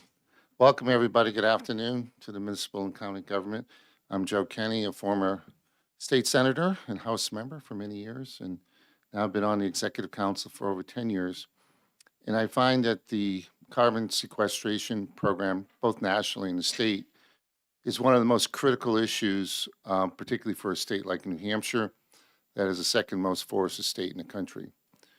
And so it's a topic that's been near and dear to me because of my co-host county representatives. Many of them work in the forest industry, and also because of the size of the district that I represent, which includes a lot of forest. I support House Bill 1205 to prohibit carbon sequestration programs to be used on county and state lands. Now, you ask why. I think we need to protect the public trust to make sure that these lands are harvested appropriately, that are open to the public, that nurture biodiversity and our wildlife. I also think that that when there have been issues with dealing with this topic, there have been questions about it being silenced in our state law, in our contracts. Now, I use the Connecticut Headwaters as an example. The use of carbon sequestration program was silent in that contract. I don't want it to be silent when it comes to our state and county lands, and if you choose to amend it to include the cities and towns, that it's very clear that how New Hampshire wants to use its forests, its lands, that it's used for the public enjoyment, and that it's not strangled by somehow entering into 100-year contracts for carbon sequestration programs that would prohibit certain types of activity. So that's the great thing about New Hampshire. We're a travel and tourism state. We're a state that enjoys our natural resources and surroundings, and we all partake in that. So I ask for your support for House Bill 1205, which I think is a practical New Hampshire measure when it comes to carbon sequestration programs. Thank you, Mr. Kenny. Are you willing to take questions? Sure. Are there questions? Representative Davis. Thank you, Madam Chair, and thank you, Executive Counselor, for taking my question. Are you aware that there is a study commission currently underway looking at the entire issue of carbon sequestration? I am aware of that. I'm not sure if it's wrapped up or if it's still in motion. I do know that we currently have a moratorium on carbon sequestration programs in the state, and that might be a part of that committee. Just a follow-up. Yes. And just a brief follow-up, that the commission is still deliberating. Its report is due in 2027. And just wondering if this bill should not be part and parcel of what that committee is deliberating on. Well, from my standpoint, the answer would be no, because this is quite straightforward piece of legislation. If we start putting everything under an umbrella, then it gets tied up under the umbrella, and then you come in with an omnibus bill. I think personally that this issue is so important that you're going to see carbon sequestration policy brought in from one session to the next, until we finally reach a balance in New Hampshire on what's appropriate for this type of activity. Now, the federal government and its Bureau of Lands Management use this very limited, if not at all. It's very complex to manage a carbon sequestration program. I want to try to simplify it. Let's not try to break what works here in New Hampshire, which is harvesting our land, making sure that our land is open to the public. And so this is just one parcel of many other parcels that will be brought before the legislature. And I don't think the committee is going to solve it all. It's going to be a debate that's going to go on for many years. Thank you. Further questions? Representative Kenny, with regards to the study committee, there are the the study committee is charged with looking at 8 points. Is the issue of the, this registry one of those 8 points? Do you know if it is or is not? Well, my understanding is the registry, and there's probably 10 or 12 large properties that are already registered with the state of New Hampshire based off the law that was passed a couple of years ago. So New Hampshire became the first state in the country to require anybody participating in carbon sequestration program that they needed to register the state of New Hampshire with Forest and Lands and obviously with DRA. And so it was an ability for our state to best understand who was participating in this program, really from a private landowner standpoint. So as I understand it, there's a moratorium that's presently, and as I've now been updated, there's a study committee that's reviewing many topics. But I think the registry is the registry as it stands today. I don't think it's probably going to change at all. Thank you. Further questions? Seeing none, thank you. Thank you. Good to be back.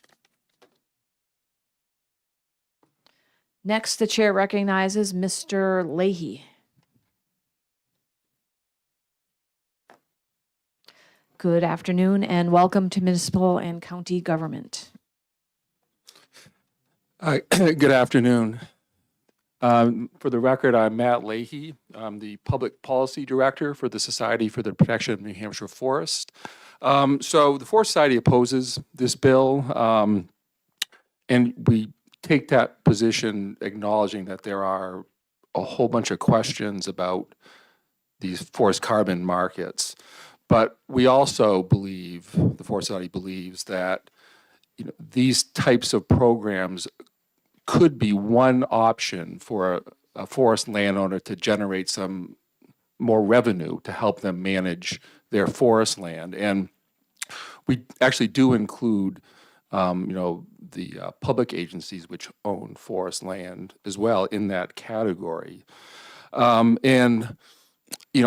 have no idea if any state agency would ever enroll any state land, and I don't know either if a county government would do likewise. But our concern with the bill is the blanket prohibition on that decision. And we presume that if a state agency were, wanted to do it, that eventually the contract they wanted to enter into would require some type of approval, either by the council and governor. Perhaps if a county government wanted to do that, there would be a process at the county level to say yes or no to that contract. They are obviously very complicated matters. So again, we just don't feel having that type of blanket prohibition is the best policy on this issue. And with that, I'll take any questions. Thank you. Are there questions for Mr. Leahy? Seeing none, thank you. Great, thank you. Next, the chair recognizes Ms. Smith.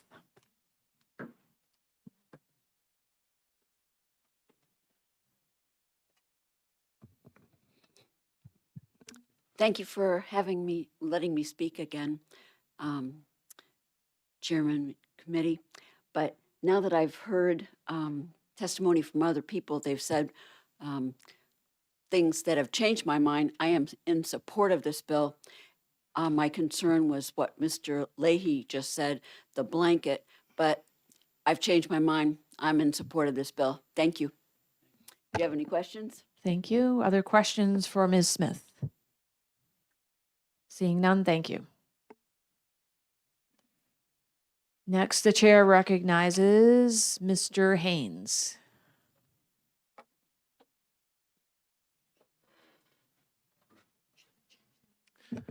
Thank you, Madam Chair, Committee. Reading this bill, it is fairly straightforward, very short, so I hope I'm not missing something. But hearing a lot of the testimony, it seems only focused on one particular type of carbon sequestration, and that's biological. And it's really limiting two other technologies, the more engineered basis, that are covered under carbon capture, but they're engineered solutions. young technology is fairly expensive, but we don't necessarily know exactly where those technologies will go. It also seems like the land use, it says any state or county owned land. Most of the conversation is around forests, but any other municipal land that is owned, brownfield sites, landfills, plenty of other things that are covered that really don't need to be protected the same way that our forests do. So I'm just a little concerned at how broad this legislation seems to be in limiting what the state could do in the future. Thank you. Thank you. Are you willing to take questions? Yes. Questions for Mr. Haynes? Seeing none, thank you. Thank you. Next, the chair recognizes Mr. DeMayo. Welcome back. Thank you, Madam Chair. Thank you, Madam Chair, and distinguished commissioners, delegates. I was only here for one bill. I ended up for 5.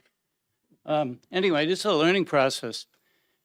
This is a really a good bill for the state of New Hampshire and for the people of New Hampshire.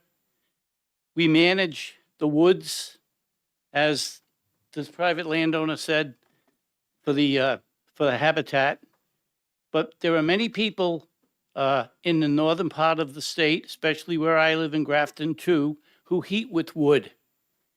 I just bought an outdoor wood boiler, spending $13,000 to heat my house for the winter for the next 20 years, I hope. If we don't have wood, I can't use it. My electric bill is through the roof. At least having wood to burn keeps my costs under control. And I'm only a retired teacher on a small teacher's pension. I'm not making a lot of money. So this would be good to build ski trails. It would be good to build ATV trails. It would be good to build snowshoe trails.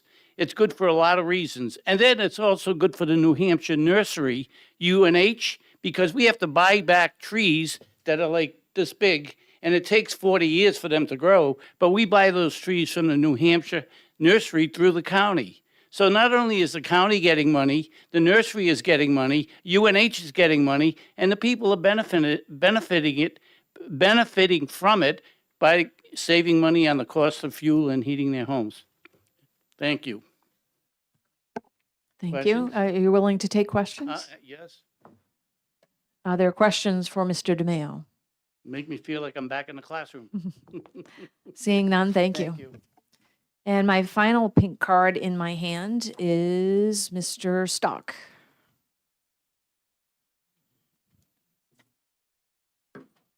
Good afternoon, Mr. Stock, and welcome to Municipal and County Government. Good afternoon. Had a long morning. Thank you for your.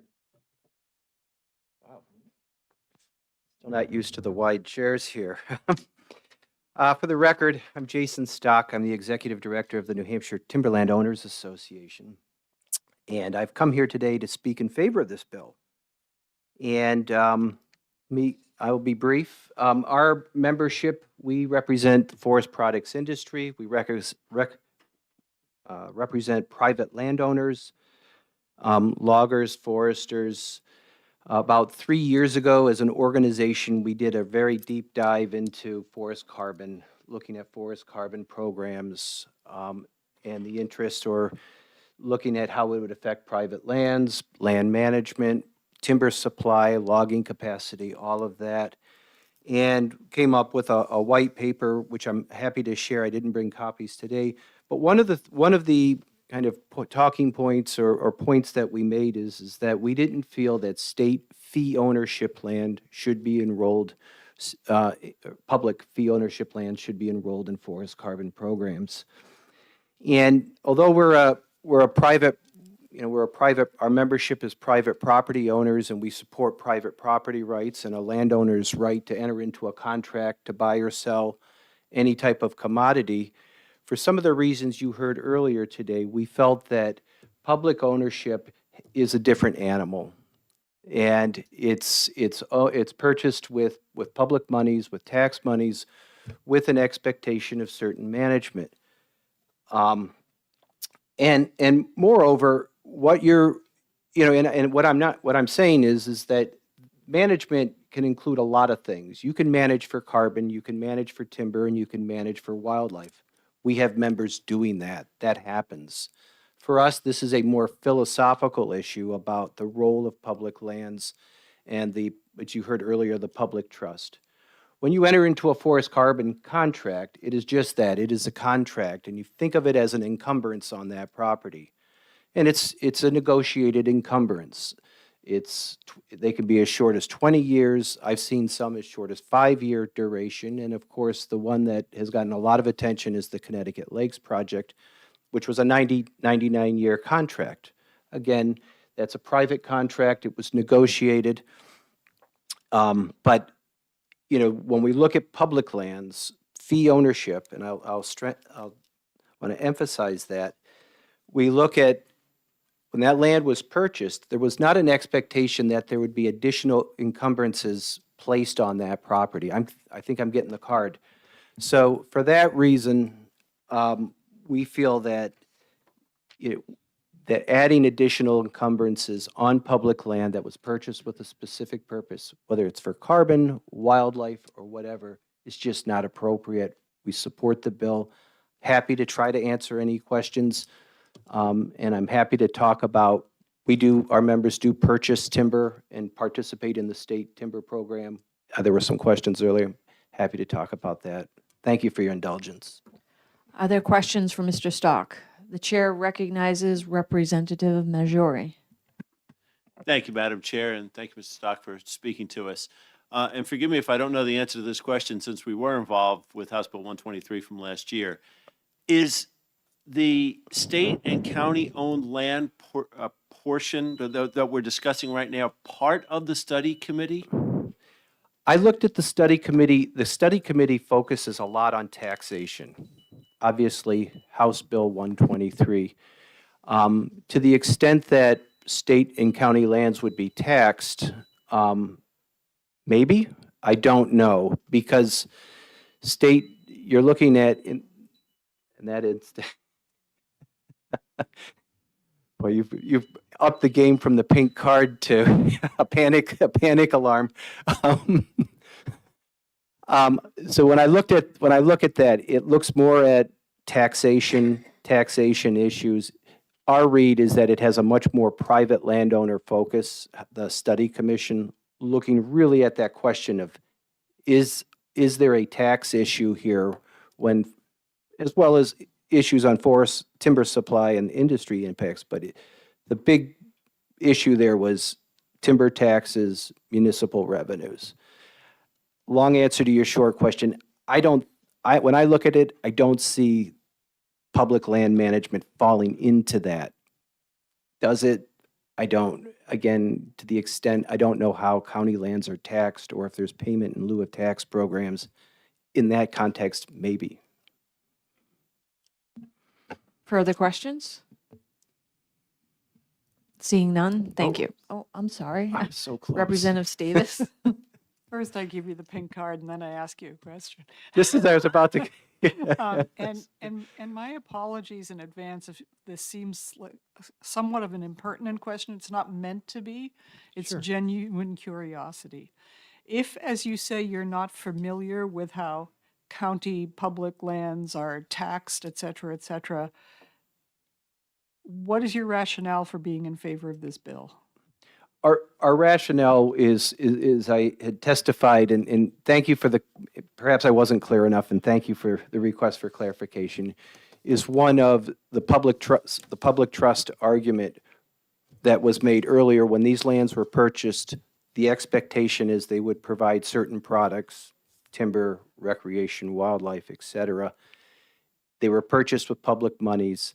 These contracts are, in fact, a form of an encumbrance that's placed on them, and that was not, I would guarantee, given the newness of these programs, I would almost guarantee that was not contemplated at the time of that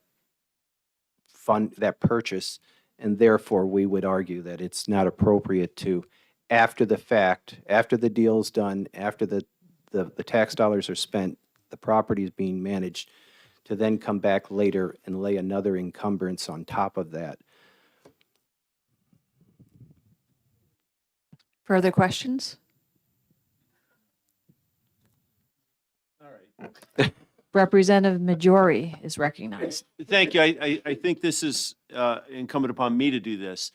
Does the Timber Association ever work with organizations such as the Southeast Land Trust? Because I'd like to find out how in the world do we know if that additional encumbrance has been placed as a precedent? Has it ever been done before? So I guess my question is, do you ever work with them so that we could find out that answer?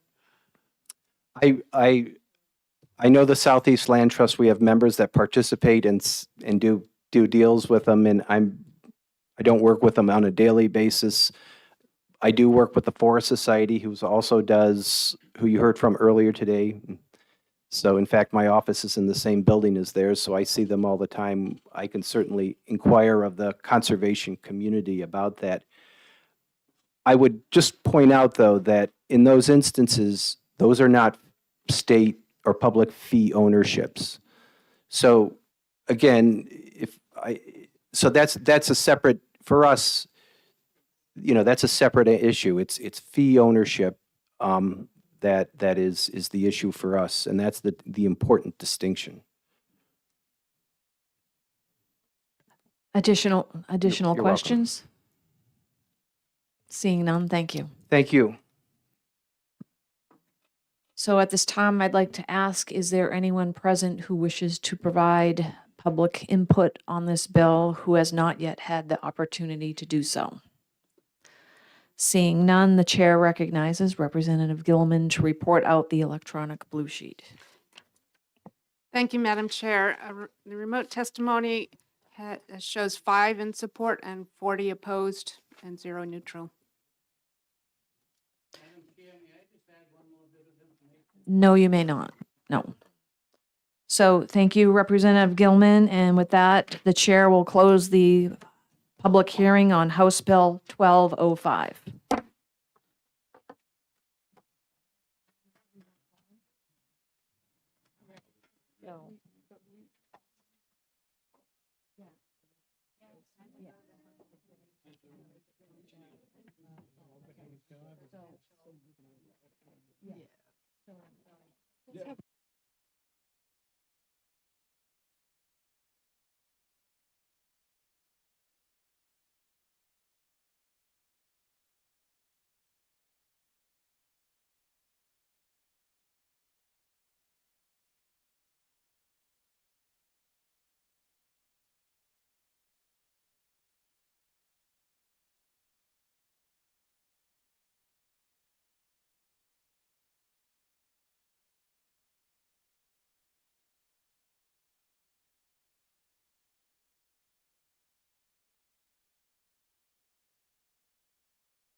Okay, so committee members, what we're going to do right now, because obviously we ran behind schedule, we are going to take a little over a 45-minute lunch break.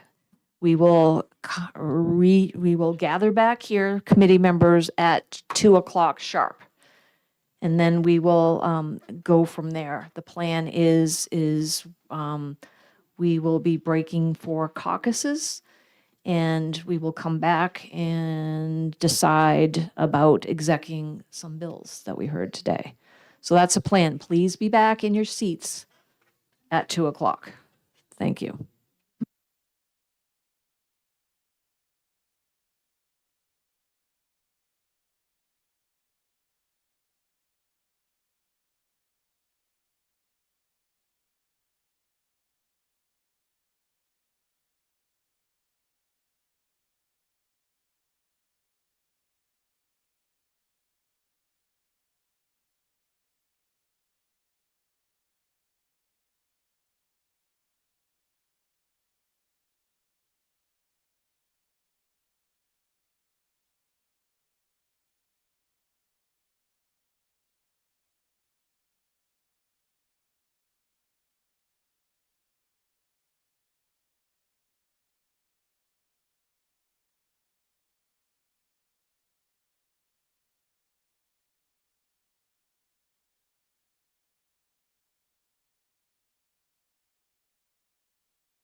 Okay, everybody, so, Christie, is the camera back on now that they? Okay.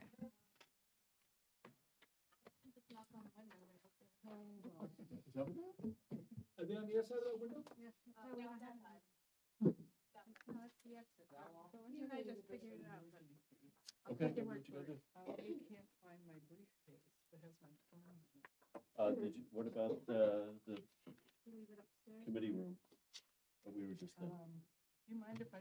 Yeah, you can.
So at this point, the committee is going to move into executive sessions.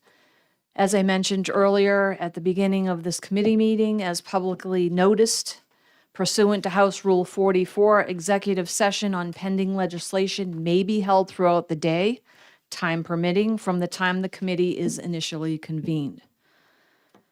So, is the clerk ready for the first bill? Okay. So at this time, the chair will open the executive session on House Resolution 31, urging the New Hampshire counties to establish co-ed sports leagues. The chair recognizes, okay, Representative Majori for a motion. Thank you, Madam Chair. I move ITL on House Resolution 31, and if there's a second, I'll be happy to speak to my motion. Is there a second? Representative Gilman seconds that motion. Thank you, Madam Chair. This is not the purview of counties to be able to create sports leagues. Oh, I thought he was pointing at me. It's not the purview of counties to create sports leagues. This is individual communities that create their recreational environments. I get that the sponsor wants to create more neighborhood and community, but this isn't what the county delegation is responsible for doing. So I don't see how the bill can even be implemented. For those reasons, I would hope that everyone would support ITL, or for that reason. Thank you, Representative. Further input or comments? Okay, seeing none, the motion before us is inexpedient to legislate on House Resolution 31. If you are in favor of the motion, you will vote yes. If you oppose the motion, then you will vote no. Clerk will call the roll. Vice Chairman McDonald? Representative Dolan? Yes. Representative Aylward? Yes. The clerk votes yes. Representative Franz? Yes. Representative Murphy? Yes. Representative Walker? Yes. Representative Stavis? Yes. Representative Gilman? Yes. Representative Majori? Yes. Representative Frocht? Yes. Representative Germana? Yes. Representative Gerard? Yes.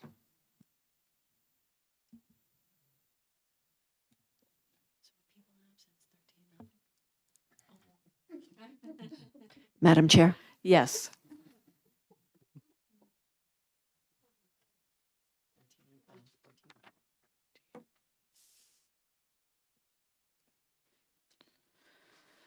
The motion of inexpedient to legislate passes with a vote of 14-0. That will go on the consent calendar without objection. And Representative Majori, would you write the committee report? Thank you.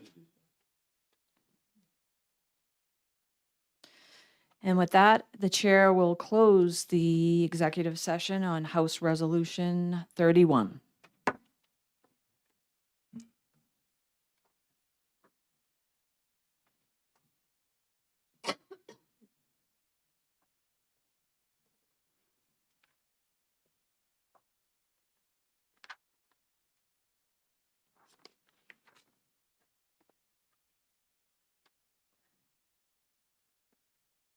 At this time, the chair will open the executive session on House Bill 1035, making the chapter relative to the Register of Deeds gender neutral.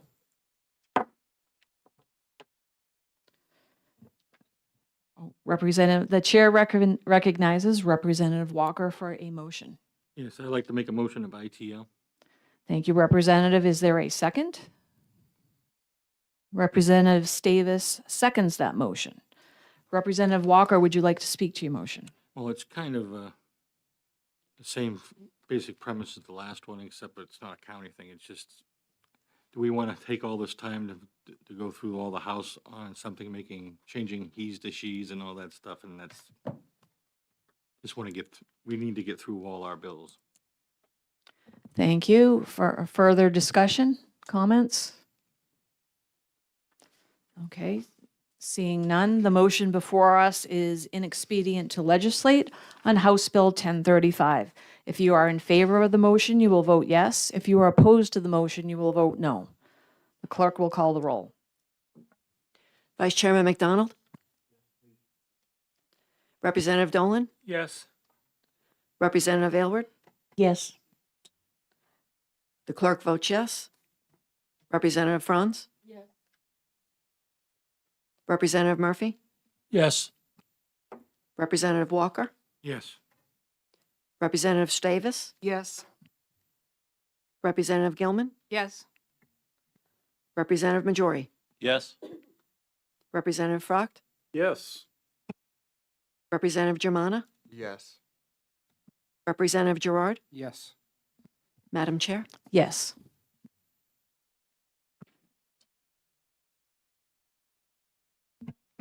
The motion of inexpedient to legislate passes with a vote of 14-0. That will go on the consent calendar without objection. And Representative Walker, would you write the committee report?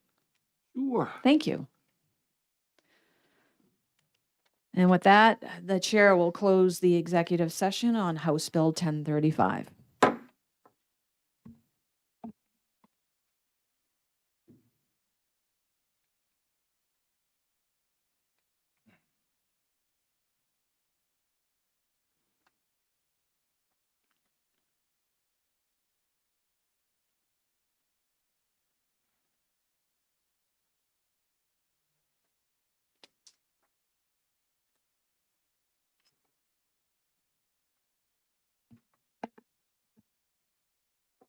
At this time, the chair will open the executive session on House Bill 1693 FN, expanding the number of Grafton County Commissioners. The chair recognizes Representative McDonald for a motion. I make a motion of ITL. Is there a second? I'll second. Representative Majori seconds that. Representative McDonald, would you like to speak to your motion? No, I'll waive my speech. Are there any further comments, discussion? Yes, Representative Frocht. As a member of the Grafton County delegation, we function quite well with only 3 members. I see no reason to change that. Further comments or discussion? Seeing none, the motion before us is inexpedient to legislate on House Bill 1693 FN. If you are in favor of that motion, you will vote yes. If you are opposed, you will vote no. The clerk will call the roll. Vice Chairman McDonald? Representative Dolan? Yes. Representative Elward? Yes. The clerk votes no. Representative Franz? No. Representative Murphy? Yes. Oh, no, ITL. That would be a yes. Yeah, yes. Representative Walker? Yes. Representative Stavis? Yes. Representative Gilman? Yes. Representative Majori? Yes. Representative Frocht? Yes. Representative Germana? Yes. Representative Gerard? Yes. Madam Chair? Yes.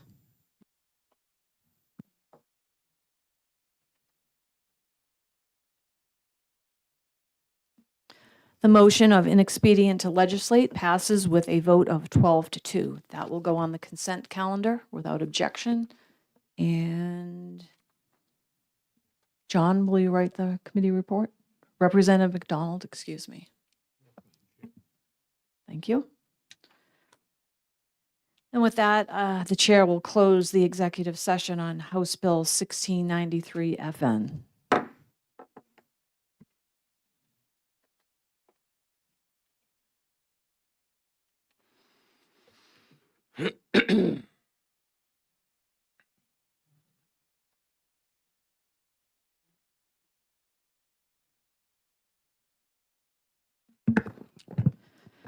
Next, the chair will open the executive session on House Bill 1003, prohibiting the Grafton County Attorney from engaging in the private practice of law. The chair recognizes Representative Elwood for a motion. Thank you, Madam Chairman. I move ought to pass. Is there a second? Representative Germana seconds that. Thank you. Representative Elwood, would you like to speak to your motion? Yes, I don't think there's anything ethical about an elected paid county attorney privately practicing law, and I think the prohibition is apropos. Further comments or discussion? Seeing none, the motion before us is ought to pass on House Bill 1003. If you are in favor of the motion, you will vote yes. If you are opposed to the motion, you will vote no. The clerk will call the roll. Vice Chairman McDonald? Yes. Representative Dolan? Yes. Representative Elward? Yes. The clerk votes yes. Representative Franz? Yes. Representative Murphy? Yes. Representative Walker? Yes. Representative Stavis? Yes. Representative Gilman? Yes.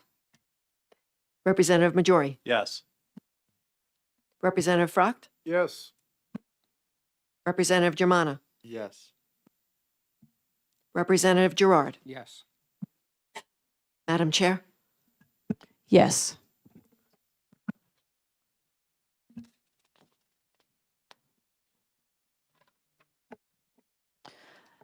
The motion of ought to pass passes with a vote of 14 to 0, and that will go on consent without objection. Representative Elward, would you like to author the committee report? Thank you. And with that, the chair will now close the executive session on House Bill 1003.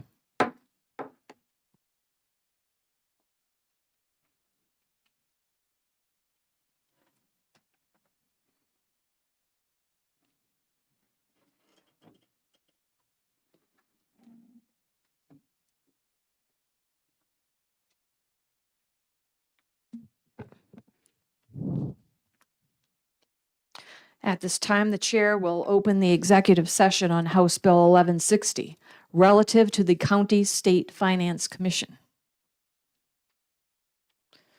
Do I have a motion? The chair recognizes Representative Franz for a motion. I'd like to make a motion of inexpedient to legislate. Is there a second? Representative Stavis seconds that motion. Representative Franz, would you like to speak to your motion? Well, the only thing I have to say is that the sponsor did not show, and I personally think there are a lot of points that I would have liked to ask the sponsors, so that's why I ITL'd it. Further comments or discussion? Representative Gilman? Thank you, Madam Chair. One of the things that I didn't like this, I know it was just technical changes, but it removes anybody from the Municipal and County Government Committee from a county bill or a county commission. Thank you.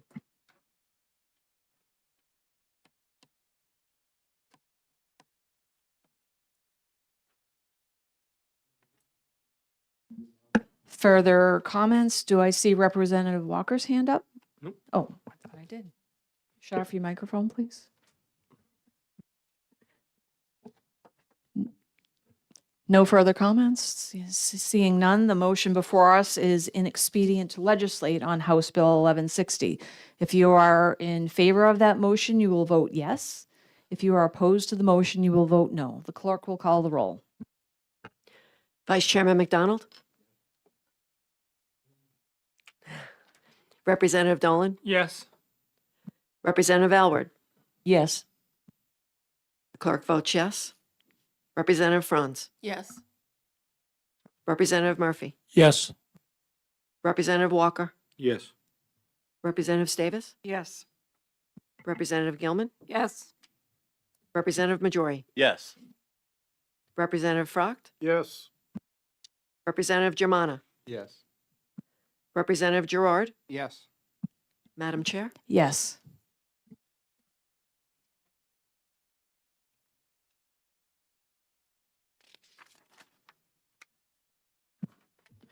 The motion of inexpedient to legislate passes with a vote of 14-0, and that will go on the consent calendar.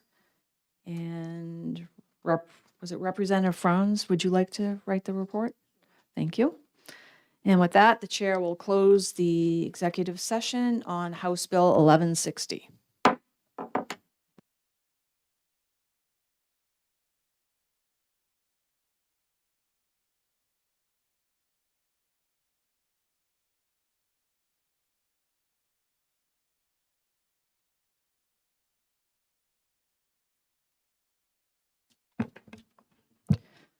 The chair will now open the executive session on House Bill 1518, permitting remote participation at county delegation meetings. The chair recognizes Representative Stavis for a motion. Thank you, Madam Chair. I would like to move ITL on this bill, and I would like to speak to my motion. Is there a second on the motion? Representative Gilman seconds the motion. Representative Stavis, you may speak to your motion. Thank you. Just very briefly, most counties are already doing this, and other municipal forms of government are also doing this. I know at the Lebanon City Council, we have remote participation. I see no reason to put another mandate into the statutes when municipal governments are already doing this. Thank you. Further comments or discussion? Seeing none, the motion before us is inexpedient to legislate on House Bill 1518. If you are in favor of the motion, you will vote yes. If you are opposed to the motion, you will vote no. The clerk will call the roll. Vice Chairman McDonald? Representative Dolan? Yes. Representative Alward? Yes. The clerk votes yes. Representative Franz? Yes. Representative Murphy? Yes. Representative Walker? Yes. Representative Stavis? Yes. Representative Gilman? Yes. Representative Majori? Yes. Representative Frocht? Yes. Representative Germana? No. Representative Gerard. No. Madam Chair, Yes.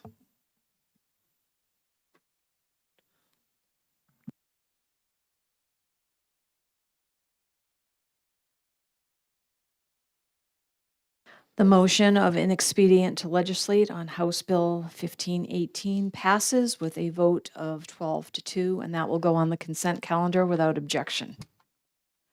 And Representative Stavis, would you like to write the report? Thank you. And with that, oh, I'm sorry. Well, no, it's on the consent calendar, and there is no minority report on the consent calendar. Those guys up a little bit. You threw me off. Okay, and with that, the chair will close the executive session on House Bill 1518.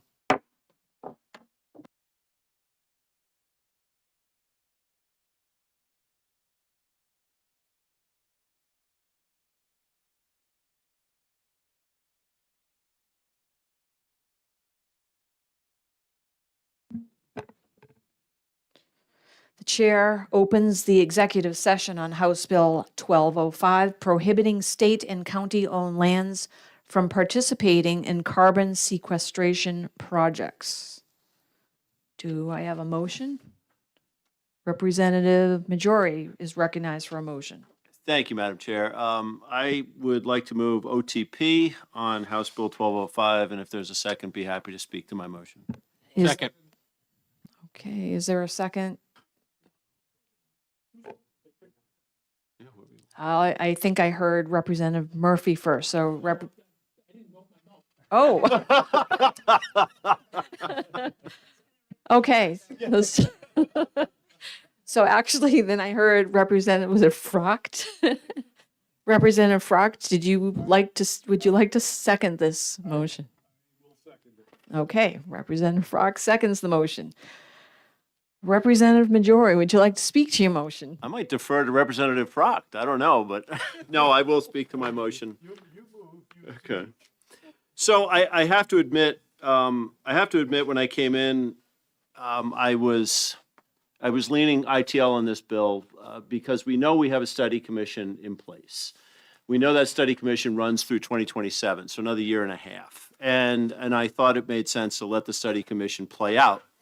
And I still think it does. I still think that's very, very important. But we heard some things in testimony today that definitely changed my mind. And being a person who has served very closely with the Conservation Commission in town, I know how we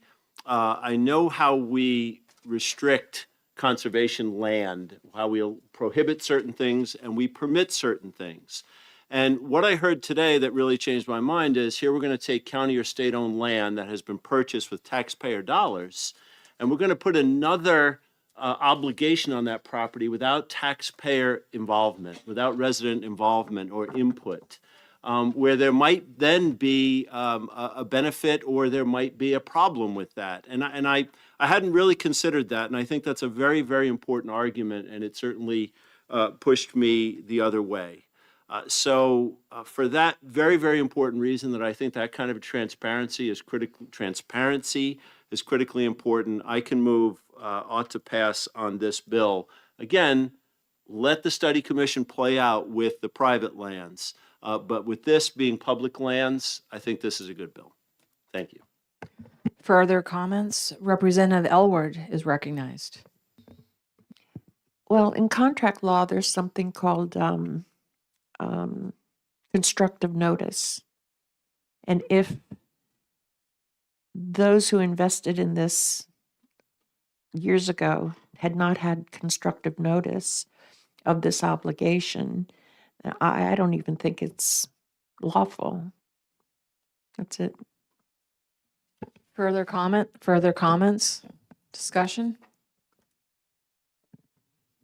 Seeing none, the motion before us is ought to pass on House Bill 1205. If you are in favor of the motion, you will vote yes. If you are opposed to the motion, you will vote no. The clerk will call the roll. Vice Chairman McDonald. Representative Dolan. Yes. Representative Elward. Yes. The clerk votes yes.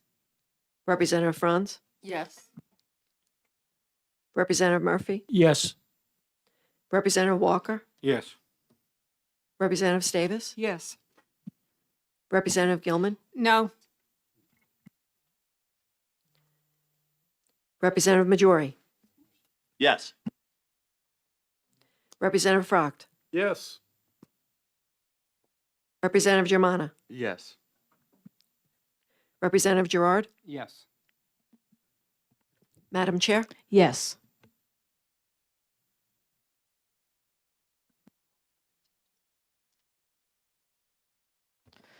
The motion of ought to pass on House Bill 1205 passes with a vote of 13 to 1, and that will go on consent without objection. Representative Majori, would you like to write the committee report? Thank you.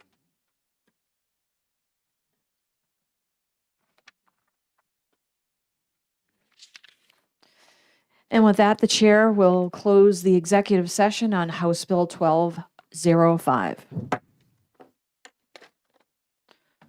So with that, that concludes our publicly noticed business for today. But before we adjourn, I have a few afternoon announcements. So this committee will meet again this week on Friday, January 16th at 9 a.m. for the purpose of hearing additional bills and possibly to exec bills. Next week, we will be meeting on both Tuesday and Friday again, so please be attentive to your email for those meeting notices.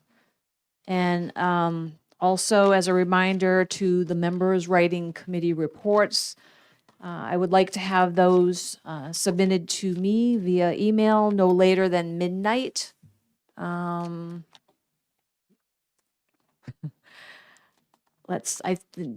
19th. And is that Monday? I always mess up my afternoon announcements. I don't know why, but okay. So let's say, yeah, Monday, please. That should give enough time because I need to be able to review them and pass them along to the committee assistant and also the researcher to do what they do to submit them into the system. So just a note is I'm going to be I will be stricter, not more stricter, but stricter this year on both the accuracy and the thoroughness of those reports. So please refer to those committee handouts that were distributed last year. Does anybody have any questions? Okay, no, seeing none, very good. Well, I would like to thank you, everybody, for hanging in today. It's different than what we've experienced in the past, but I think that it all worked out well. And with that, I will adjourn our meeting. Thank you.